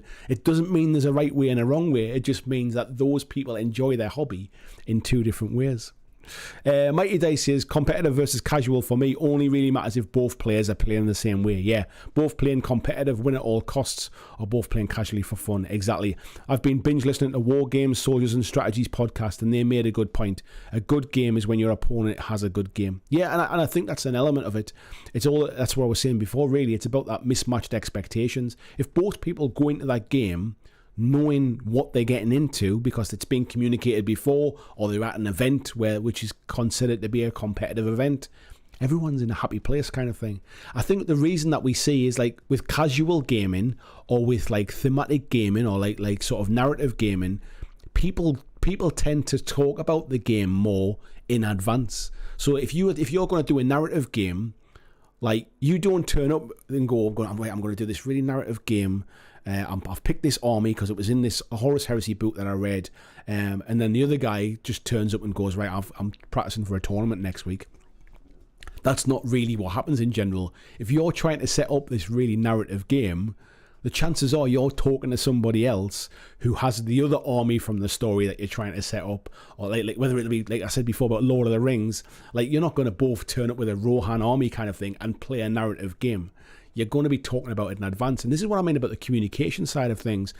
It doesn't matter, and on the spectrum of different types of gamers, it doesn't matter where you are, as long as you communicate with the other person and in advance of the game, know exactly what you're kind of getting into.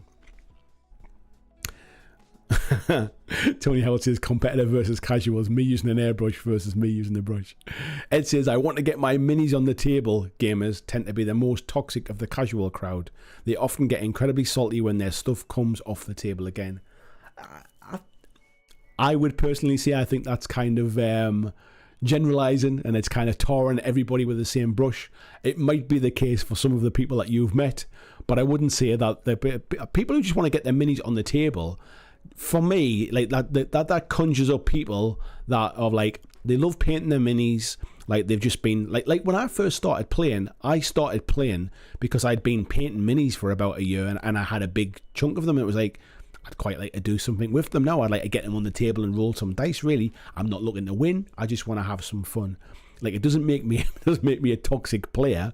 I'm not bothered about them getting taken off, but I imagine some people might get a bit salty about it, especially when they've spent £100 on a model and they've spent 3 weeks painting it, and they put it on a table and it comes off before they've even had a chance to to roll a dice. I get that, but I wouldn't tar everybody with the same brush.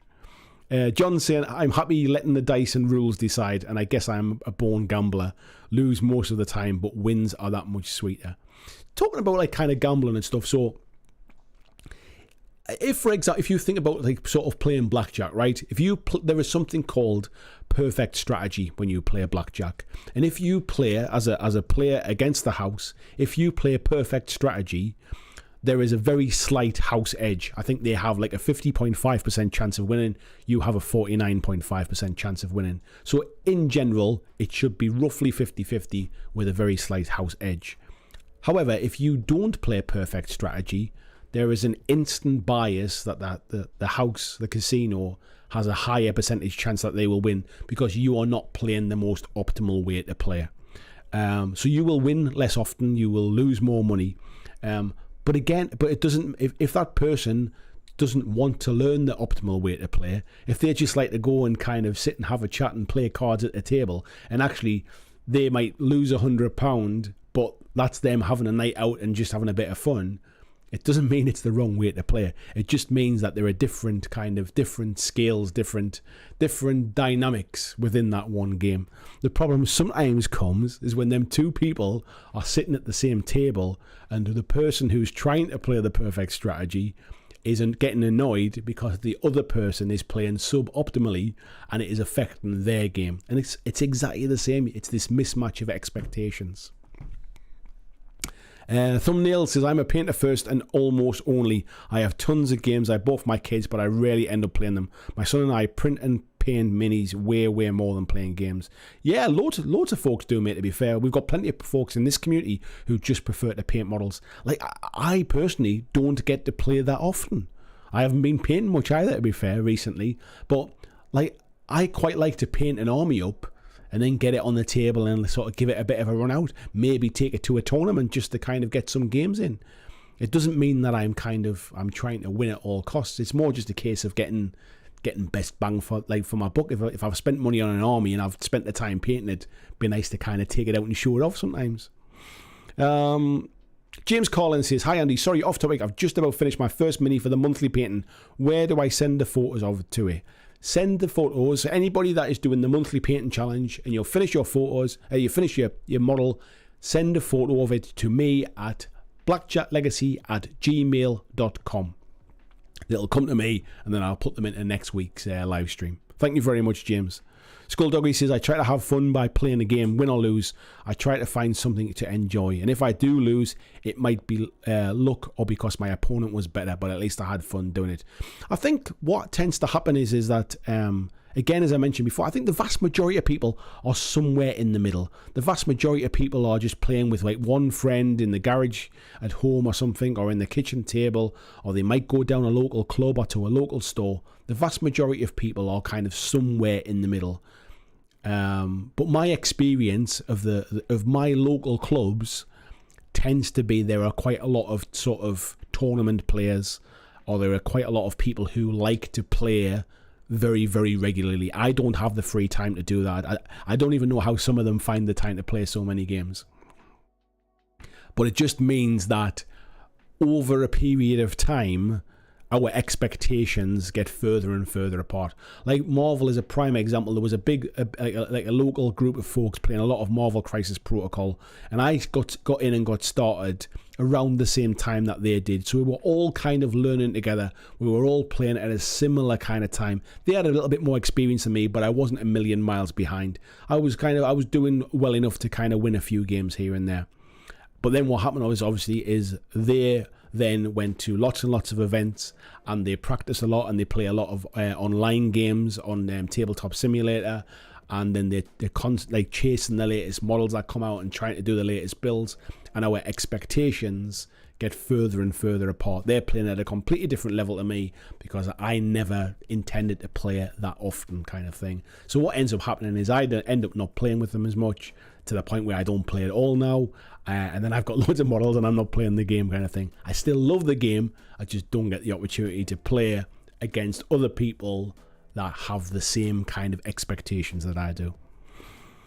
Peter Kuhlman, good evening, mate. How you doing? John saying, sometimes the story a game tells is the best part of a game. Yeah, I wouldn't disagree, mate. Those cinematic moments. Yeah, as you're just saying there as well. Oh, thanks, Christian, for sharing the email address there as well. Thumbnail says, given I'm a painter, I almost exclusively find it irritating to try and be competitive in a game. I have no time enough to be that great at. Same reason I don't bother with video games. Yeah, I'm a bit like that, mate, as well. I'll never be good at games. Do you know what I mean? I'll never be... I know for a fact if I spend the time to be competitive, I can be competitive. I've proved this by... I've won events, for example, that I've kind of taken the time and effort to learn very well and learn the rules and kind of put the practice in. And I've gone and I've won events when I've done that. So I know I can do it. I just don't get the enjoyment from constantly sort of reading rules and list building and fine tuning and repetition of games just to improve my list. Like for me, playing things like Marvel, for example, It's the idea of swinging Spider-Man across a board and Thor throwing his hammer and Hulk smashing cars. It was more about having a bit of fun. VG says, surely someone could just do a website where people can math hammer their lists out using random number generators. That way all those people can get their fix. So talking about math hammer and stuff, so Mantic are releasing like a Mantic app, which is like got list builders and stuff on it. And I noticed on their blog today they were talking about it. And one of the things that is on this is like a proper math hammer, like statistics, sort of what's the chances of rolling a 6, like if this unit is fighting against this unit and that kind of stuff. And they've got that on there because the guy that's writing it is really into that kind of stuff. Like, nothing turns me off a game more than the statistics of whether this unit should theoretically, on like, you know, 5 times out of 6 sort of kill that unit. That for me just it kills the game. I like those spiky dice rolls. I like the fact that the David and Goliath battle sometimes. Nothing drains the fun out of a game for me more than that sort of that statistical analysis. Now, that's just me. I know there are other people out there who absolutely love that kind of stuff. But at that point, this is the point I was talking about at where you've built your list to win before you've even rolled a dice, before you've even moved the model. You've built in all of those stats so that basically you might have a list that statistically says 5 times out of every 7 games my list wins. So I'll win more often than I'll lose, kind of thing. And that to me kind of takes the fun out of it a little bit. Let me skip forward a little bit here as well.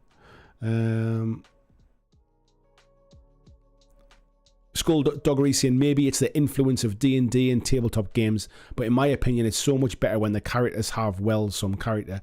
Even D&D, to be fair, mate, you get a lot of people who kind of math hammer D&D. I've taken part in D&D campaigns where there is sometimes a person in that game who is trying to find the optimal way to play the game rather than just play the story out. So yeah, it does happen, mate, even in D&D. John saying Storm Boys losing control of their landing and splattering half the squad or shooting off into the wild blue yonder. I think things have changed over time, haven't they? I mean, that kind of the idea of like plasma guns blowing up and the idea of things like being like launched and scattering and that type of stuff.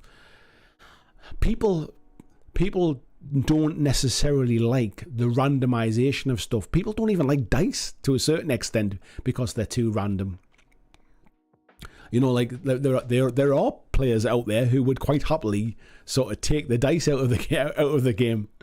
But yeah, I like the fact that I like a bit of random in my games. Not to the like I've played games where you flip over a card and it goes you lose. Like not that random kind of stuff. But I quite like the idea that you can have those David and Goliath moments. Bo Paints Mini says if the game is not fun, why play? So how to make it fun for all players. This is my point though, mate, is that just because somebody likes to play a different way to you doesn't mean they're not having fun when they play their way. The problem comes is when the two people are mismatched and aren't playing like the same way, if you like. That's when it's a problem. That's when it kind of ends up where one person is having a not very fun experience. This is what I mean about there's no wrong ways to play. It doesn't matter how you enjoy a game. If you enjoy it, you enjoy it. The idea is to find somebody else who enjoys it the same way that you enjoy it, and then everyone's happy. Clyde saying about keeping up with the Joneses. I'll use my completely out-of-date and impractical 3rd edition Chaos Marines and lose how I like. John saying, yeah, there was a time when codexes were cheap enough you could afford to buy multiple codex books for armies you played against but didn't collect. Yeah, I think in those days as well, they didn't come out that often. They lasted multiple editions as well sometimes, which then came with its own problems about being unbalanced and that kind of stuff. Especially when it comes to 40k stuff, the rate of release, well, I should say GW stuff as opposed to 40k, the rate of releases these days is a bit unrelenting a little bit.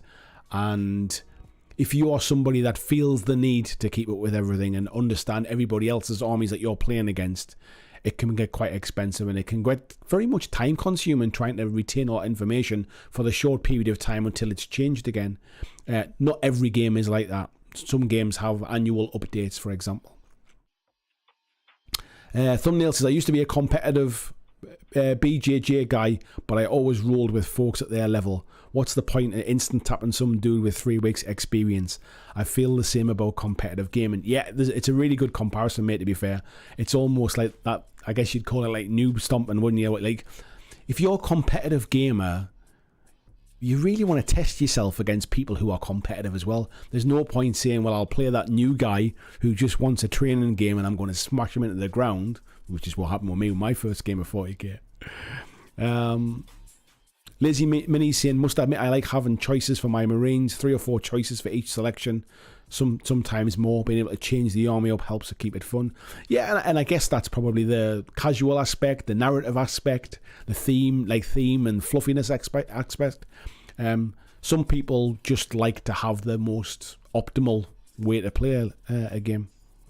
I'll just jump massively ahead there if I can find where that was.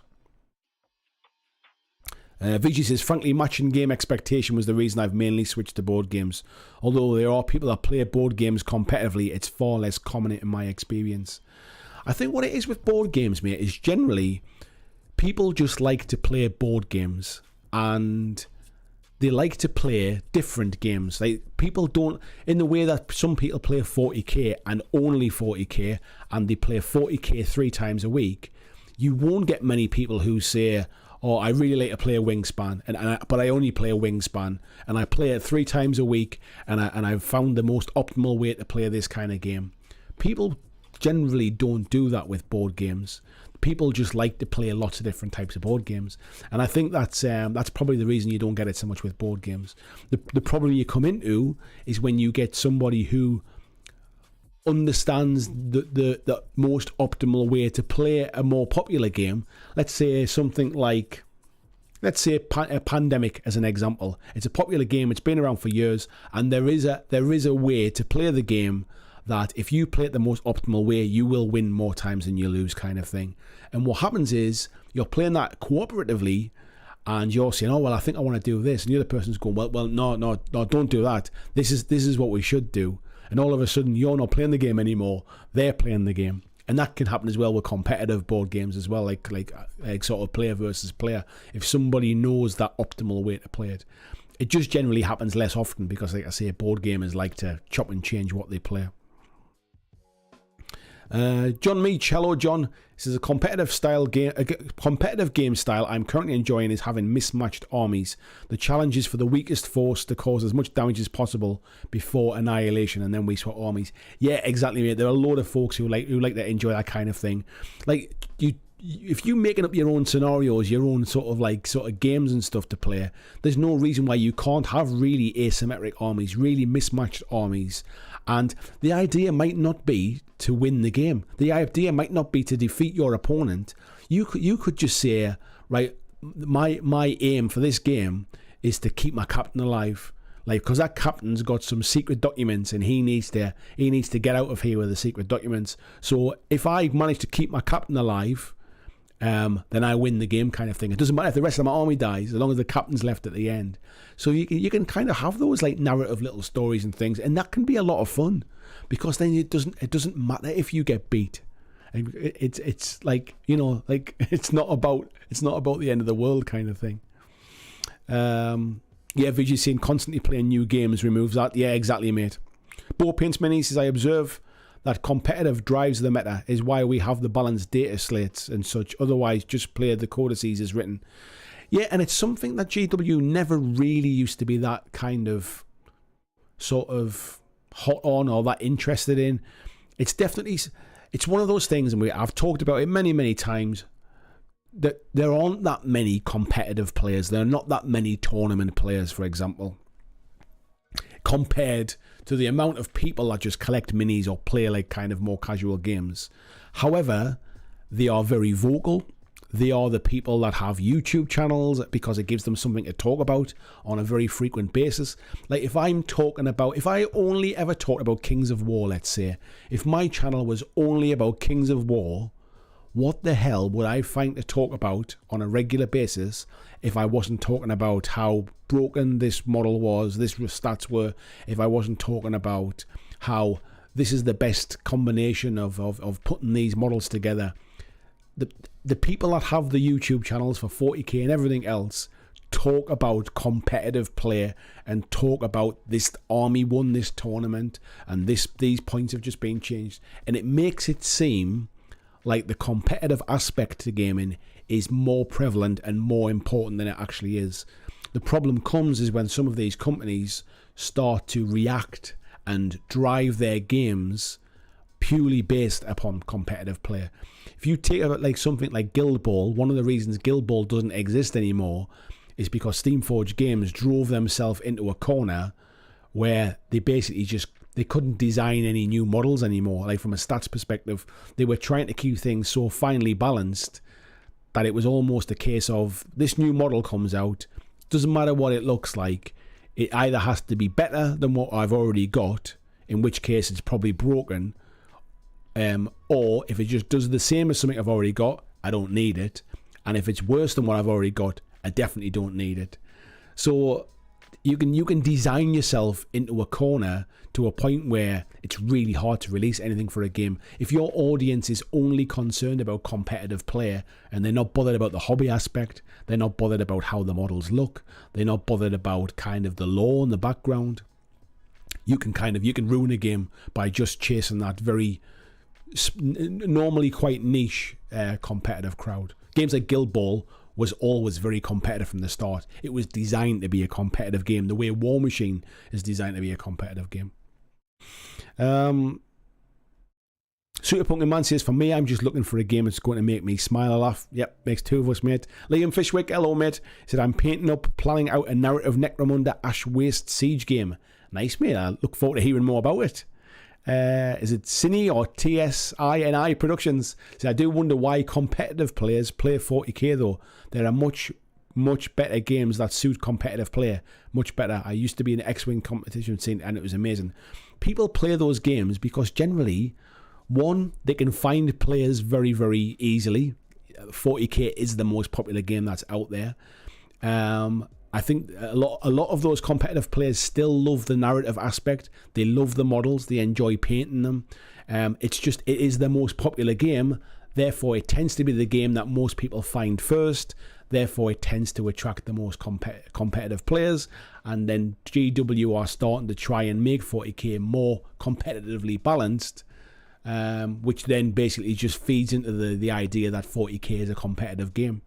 So I think it's just a popularity thing. There might well be better games out there from a competitive standpoint, but maybe they don't scratch the same itches. John says, every time I played Battlefield Gothic, there were 3 players, 2 controlling one faction, and me controlling the Imperium fleet. Winning against 2 brains was pretty satisfying. I can imagine that would be, actually. Wayne Hayward says, I'm a casual, fluffy player who doesn't care about balance or who I play against, but I find competitive players aren't always fun to play against. Hence my point, mate. They are having fun. They're not doing anything wrong. They might think they're not having a very fun game against you because you're not putting up much of a fight, kind of thing. It's all about the mismatch of what your expectations are. There's nothing wrong with being a competitive player. There's nothing wrong with being a fluffy, thematic, casual player. It's just mismatched expectations. Monstercraft says House probably has a way higher edge than that. It doesn't, mate. In Blackjack, it doesn't. If you play a perfect strategy, there is a 1% swing in the middle, mate. That's all it is. John says, I've seen it happen and it can be quite entertaining as a spectator. Ed saying about 80 to 90% of people who buy minis don't play games at all by all accounts. Yeah, I probably wouldn't disagree with that, mate. Which goes back to my point about the people that do play games, that 10%, shall we say, or let's be generous and say 20%, 20% of people who are in our hobby play games, which is a small percentage, and then in that 20%, we have a huge spectrum of people who like to enjoy playing games very, very differently. It's about finding the people that play who enjoy playing the way you play. Ariel, good evening to you, mate. Nice to see you.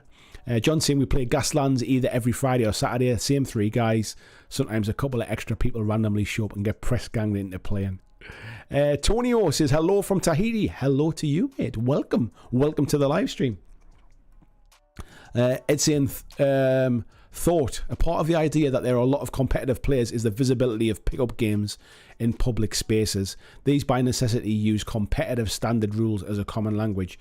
It's a really good point, mate. I think what happens is if you are people that play a lot of pickup games, you end up playing by the matched play way of playing, shall we say, with GW being the most popular stuff, because that way it's the most easy way to walk into a store and say, I've got 2,000 points, you've got 2,000 points, let's play a game. They are effectively balanced. It's very difficult to walk into a game store or a game club and pick up a casual, fluffy game kind of thing. It's very difficult to pick up like a thematic kind of narrative game or play. Let's play a campaign game kind of thing. That's unlikely to happen. So yeah, I completely agree with it. It's definitely one of those things where it's like, what people are essentially looking for is a standard way to play, so it doesn't matter who they play, they all play the same way, and that tends to push out the narrative, fluffy, casual stuff a little bit. And I think that's even one of the more reasons why we get more mismatched games. Tony says, played a game once, it was a mismatch. I was honest about being new and learning, but they got angry and nasty. I'll tell you what, mate, that happened my first game as well. Prawn Toucher says, to quote Han Solo, never tell me the odds. 100%, mate. 100%. The odds. 100% never tell me the odds. Clavax says, I love the math crunch in some games, hate it in others. For me, it has to fit the spirit of the type of game it's trying to be. Yeah, and again, there's nothing wrong with it. It's just not something that kind of pushes my buttons. Super Pumpkin Man says, yeah, I really missed the random orcs chart. Tonio says, agreed. On a War Master event back in France, a guy had 2d6 stat card and was basing his decisions on that. Not my kind of way to play. I think a lot of competitive and tournament players actually have at the back of their mind, really. I think just through kind of learning that kind of stuff, like I don't shoot this weapon into that unit because this one has more chance of doing damage than that one does. And I guess those kind of things come with time and experience. Like, for example, shooting las guns into a weapon with high armor, all that kind of stuff. But I think there are some people who literally want to know the percentages. Like, and you see them talking about it online, and it does to me. My blood runs cold when I read them. But that's just because it's not my way of playing. Like, it's the furthest away from my way of playing. But if those guys or girls are having fun, all power to them. Tonio is saying, yeah, GW are everywhere, even here in Polynesia.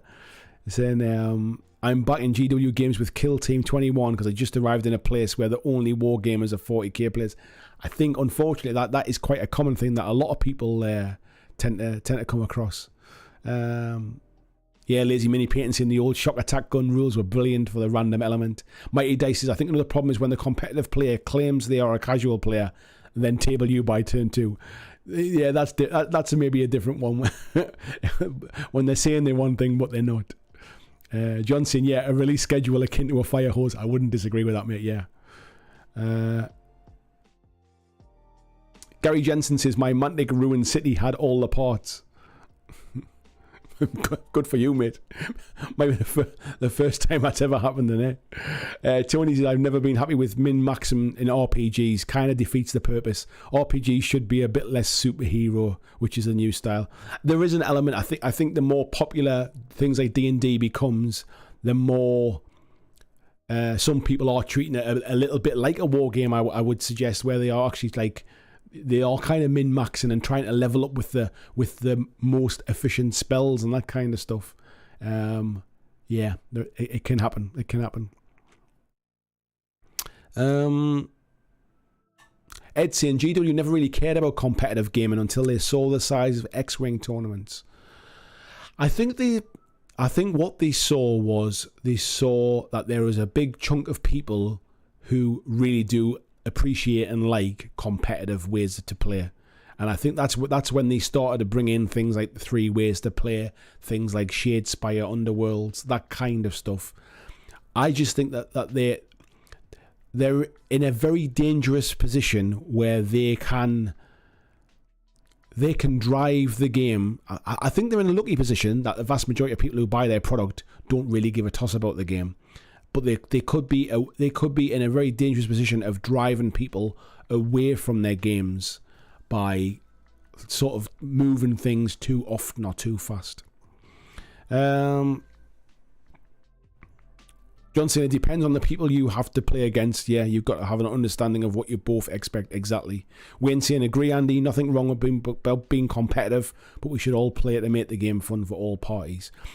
The problem is, I guess what tends to happen is if you've got a competitive player and you've got a more casual player, the onus ends up being on the competitive player to tone down their gameplay to fall in line with the casual player. Like, nobody would say to the casual player, well, you just need to try harder. You need you need to up your game a little bit. You need to bring your A game today, kind of thing.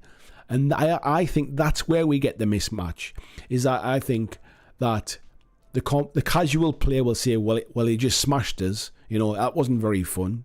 And the casual player will basically be the competitive player will always be seen as the bad guy or the bad girl, because the expectation ends up being on them to change their way of playing to accommodate somebody else. And that's why I think we end up getting this mismatch, and then we get that niggle and little bits of arguments between different parts of that spectrum. And I do think that's unfair, to be fair. Just because somebody is competitive doesn't mean they're a bad person, doesn't mean they're kind of like they're playing the wrong way. And I think, unfortunately for them, the onus ends up always being on that end of the scale to kind of like tone down their play to make it fair for everybody else. There's never an expectation of the more casual player to like, come on, get your shit together kind of thing. Super Punky Man says the only people I do not like playing are cheaters or players with bad attitudes. Yeah, that's just bad people, to be fair. Johnson, I have to admit, I vet new players carefully. A little conversation beforehand helps to figure out where they're coming from. And I think that's fine. It's just like communication is key. Being able to have that conversation with somebody before you even set up on the table can basically save you both a lot of heartache. Ed saying, I was playing at a Legion event on Saturday. I was going to ask you how you got on, mate. He said, I drew a kid round one who was only just into the game.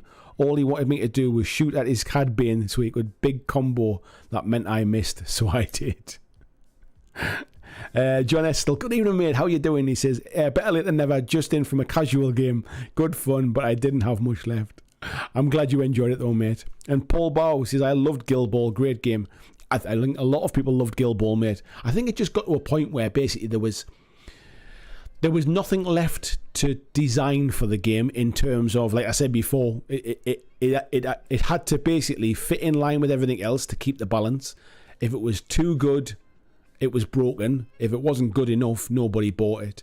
And I think basically it just got to a point where the game was quite finely balanced, if you like, and it was a competitive crowd. And so therefore, what do you do with the game at that point? And I think that was one of the issues. I know there's a million other things in the background as well, but it was never a bad game. I wouldn't suggest it was ever a bad game. I've had some fun games of Guild Ball. I just tend to find it was always a very competitive crowd, and that was quite difficult to get into as a new player. Anyway, we're coming up nicely to 11 o'clock. We've still got a nice little crowd in. 69 of you. 69 dude, as they say. If you've got, I've actually called with a chat for a change as well, to be fair. If anybody has anything else they want to discuss, please let me know. I've got a couple of notes here of things I was going to talk about, I think. I've talked about the TT Combat Paints. I've talked about the Mantic app very briefly. I thought it was quite interesting having the whole like math hammer type thing in it. Mantic are having an open day as well on the 5th of November. If anybody's going, let me know. I'm kind of in two minds about going and picking up a ticket and going down. If there's folks there to kind of to meet up with on the day and have a chat with and say hello, that might tip me over. But to be fair, I don't think there's anything going on that I'm like not already aware of, kind of thing, of things like Firefight and things like the smaller games of Kings of War and things. But if there was folks to kind of catch up with, I might go. And just, yeah, the new, I guess the other thing I was kind of maybe going to touch on if we had time was about this kind of this war cry and kill team, about the season things now, about having the, Michael Torres, thank you very much for joining the Patreon. I've just seen it on the screen in front of me there. Thank you very much, mate. Welcome to the gang. Was the war cry and kill team seasons, a new box set coming out every 3 months or every quarter? Is it too often? Like, is that what people want, kind of thing? Yeah, I was potentially going to talk about that, but we might leave that for another. We might leave that for another week's chat. Next Monday, obviously, I'm not rushing off. By the way, I'm just wrapping some stuff up. Next Monday we've got is Halloween. It is, isn't it? Yeah, next Monday's Halloween, so we'll be showing off everybody's monthly painting challenges. If you haven't got yours into me yet, you've still got a week to do it. If you want to know what it is, we do a monthly painting challenge. There's no prizes. It's not about how well you paint. It's just about giving you a little nudge to kind of do something. This month's topic is Halloween. That can be very, very open-ended, like any kind of monsters, skeletons, mummies, vampires, any kind of beasts, creatures, any horror-themed stuff. So yeah, that's what the theme is this month. And once you've painted them up, email them to me at blackjacklegacy@gmail.com, and then I basically show everybody stuff up on the stream next week. So we'll be doing that next week. So yeah, you got a week to get that in. Where are we up to here? Tony was saying it's only noon here. I'll keep going for you the meal. Well, sit while you have your lunch. John says he's doing well. Cheers. Looking forward to painting some more rats. Nice one. John saying one of the best group games we used to play was Axis and Allies War at Sea. The collectible miniatures game could run games with 3 players per side. I've heard of Axis and Allies, but I've never played it. Tony was listening while preparing the barbecue. I am not jealous in the slightest, mate. Thanks very much. Ed saying went really well. Just had 2-round event, and after my game with the kid, I had a really savage game against the Shadow Collective player. Ended up 1-1, and then played kill team and eating home. Sounds like a great day, mate. Clyde says I'd rather do a mantic kill team league. A mantic kill team league. Mantic kill team. I don't know what that's in reference to now. John said it's sort of time here, been cooking as this goes. Very nice, mate. You've just been making a little bit of food. Alex says, as someone that loves to play and hates playing, I'm currently grinding through about 50 Necrons with a brush. Give me strength. Alex, I am willing you. I'm sending happy thoughts. I'm sending happy brush strokes. Happy brush strokes. Ed saying Star Striders, as it turns out, are pretty damn good. Nice one. And Alex says he hates painting. It's funny, isn't it? Like, I hate building models. It's the bit that I hate about the hobby, and it is always like kind of a means to an end for me. Sitting putting together models, or honestly, it doesn't half frustrate me. That's definitely the bit I don't like. Tonio says the version 2 of Kill Team seems more balanced and based on players' skill rather than on the best team, and has the alternate activation Dead Zone style. I've not that long ago picked up actually the is it Into the Dark, the Kill Team box, and I've been building those up in the background kind of thing, because I thought I would. I actually quite liked the terrain. I thought the terrain was useful for other stuff. I thought it was an opportunity to give Kill Team a try, because I've not had a chance to try it out yet, and I actually quite liked some of the minis in that box as well. So yeah, I'm kind of putting that together at the moment. Tony's saying love the undead minis for Underworld, but not buying the box set. Yeah. Louis Duke, sorry, says any thoughts on the new contrast speed paint competition from Vallejo?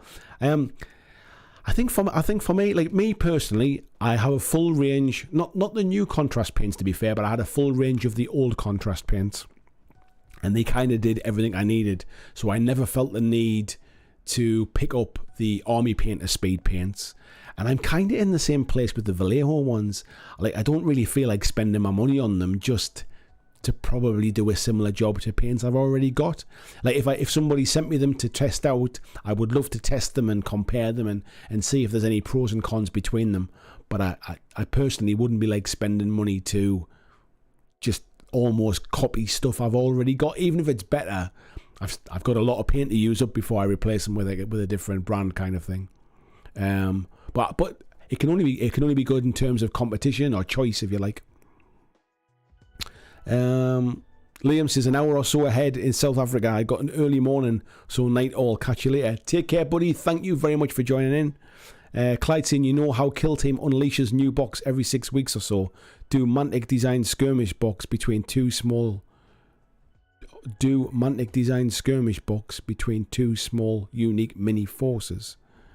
Kill Team unleashes a new box every 6 weeks or so. Yeah, so well, meant to be every 12 weeks to be fair, every 3 months. Do a Mantic designed skirmish box between two small unique mini forces. Are you saying that's what you do? You're asking me to do, and I'm not really sure. Ed says, Terrain Wednesday. John saying, tonight, potato skins, chicken wings, cheddar and bacon, a little green onion, served with sour cream, and the wings are medium. Oh, man, I tell you what, that sounds lovely. To be fair, I had a really nice chicken and mushroom pie for tea, a homemade one that my wife made. That was pretty nice, to be fair. Luke says, I've been picking up the new contrast paints at 3 or 4 a time when my new, near my local hobby shop. Just got the last ones last weekend. Contrast is my bread and butter now. Yeah, I think a lot of people, mate, too, to be fair, mate.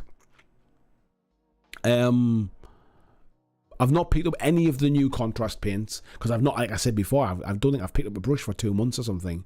So if I get my juices flowing again, who knows? I might start to pick up some of the newer ones to try them. But yeah, but now I've just got a full range of the TT Combat ones to try as well. I've got paints coming out my ears at the minute. Peter says Mantic do Dead Zone, which is basically a skirmish between two forces. Yeah, I don't know whether I'm missing the point of the conversation, mate. I'm aware what Dead Zone is, and it's a skirmish game, and I'm aware what Kill Team is. It's a skirmish game. I'm just not really sure if somebody's suggesting to do something different or mix the two together. Ed, good night for you, mate. Take care, mate. Thanks for dropping in. Luke's saying the new ones are solid, had some nice colours. I might pick some of the new washes, but I don't use many outside Nuln Oil or Agrax. Yeah, that's the only thing. I know that they've changed now, and I'm kind of concerned that if I was painting like a big army or anything, I'll use the Agrax Earthshade that I've got, and then I buy the new one and it's different. So I potentially might replace my Agrax and Nuln Oil for that reason alone. But the other ones, that I don't feel the need that I need those particular colours at the moment. Maybe it's something, if there's like a specific job or something like that, I might pick them up. Yeah, Luke's saying I might pick up the old ones while they have them, as they don't work quite the same. Yeah, I guess I'm thinking the other way around. Basically, is that I don't want to end up picking up the old ones to then not be able to get them again in the future. Mighty Dice is saying army painter washes are pretty good. I've heard that. I've heard that, to be fair. I've never tried the soft tone and the strong tone in the little drotter bottles. I've only ever tried them in the big metal tins when they do the massive like dipping method of things. I've never tried the washes, but I've heard they're good. Antonio says, going to lunch, take care, gents. Thank you very much, Tonio. Nice to see you, mate. Thanks for dropping in. I think, folks, that might be a good place to kind of wrap things up. So yes, watch out. I'll send an announcement out about the hobby hangout on Wednesday. Make sure everybody's aware of that one. I might even get it set up tomorrow. If you only want to watch the little clip part from tonight's video, that'll be going up tomorrow, so you can watch the kind of the chat on competitive versus casual. What else we got going on? Painting challenge going on this week as well. Don't forget that. Next Monday is also the last day for the second month's worth of the Firefight Slow Grow campaign as well, and then we'll be going into month 3 into November. I hope to get the tickets up for sale this week as well. I've been chatting with Mantic about getting them set up on their website, so I'm hoping to get the tickets for the Slow Grow campaign day on December the 3rd or 4th, whenever that is. So we'll hopefully getting them set up soon as well. And Greg's saying that the new too thin coats washers are more similar to contrast. Interesting. Luke's in the army paints is very good, best thing they do. And VG says, cheers all, sorry I had to go buy tickets for a concert when that went on sale. No worries at all, mate. Right, so take care, folks. I'll see you on Wednesday for the hobby hangout. If you're not around on Wednesday, I will see you next Monday for the Halloween live stream. Whatever you do this week, have a wonderful week. Do it with a smile on your face. Enjoy your hobby. Remember, there's no wrong ways to have fun. As long as you're having fun, that's all that matters. Take care. I'll see you next week. I won't see you next week. I'll see you Wednesday. Take care.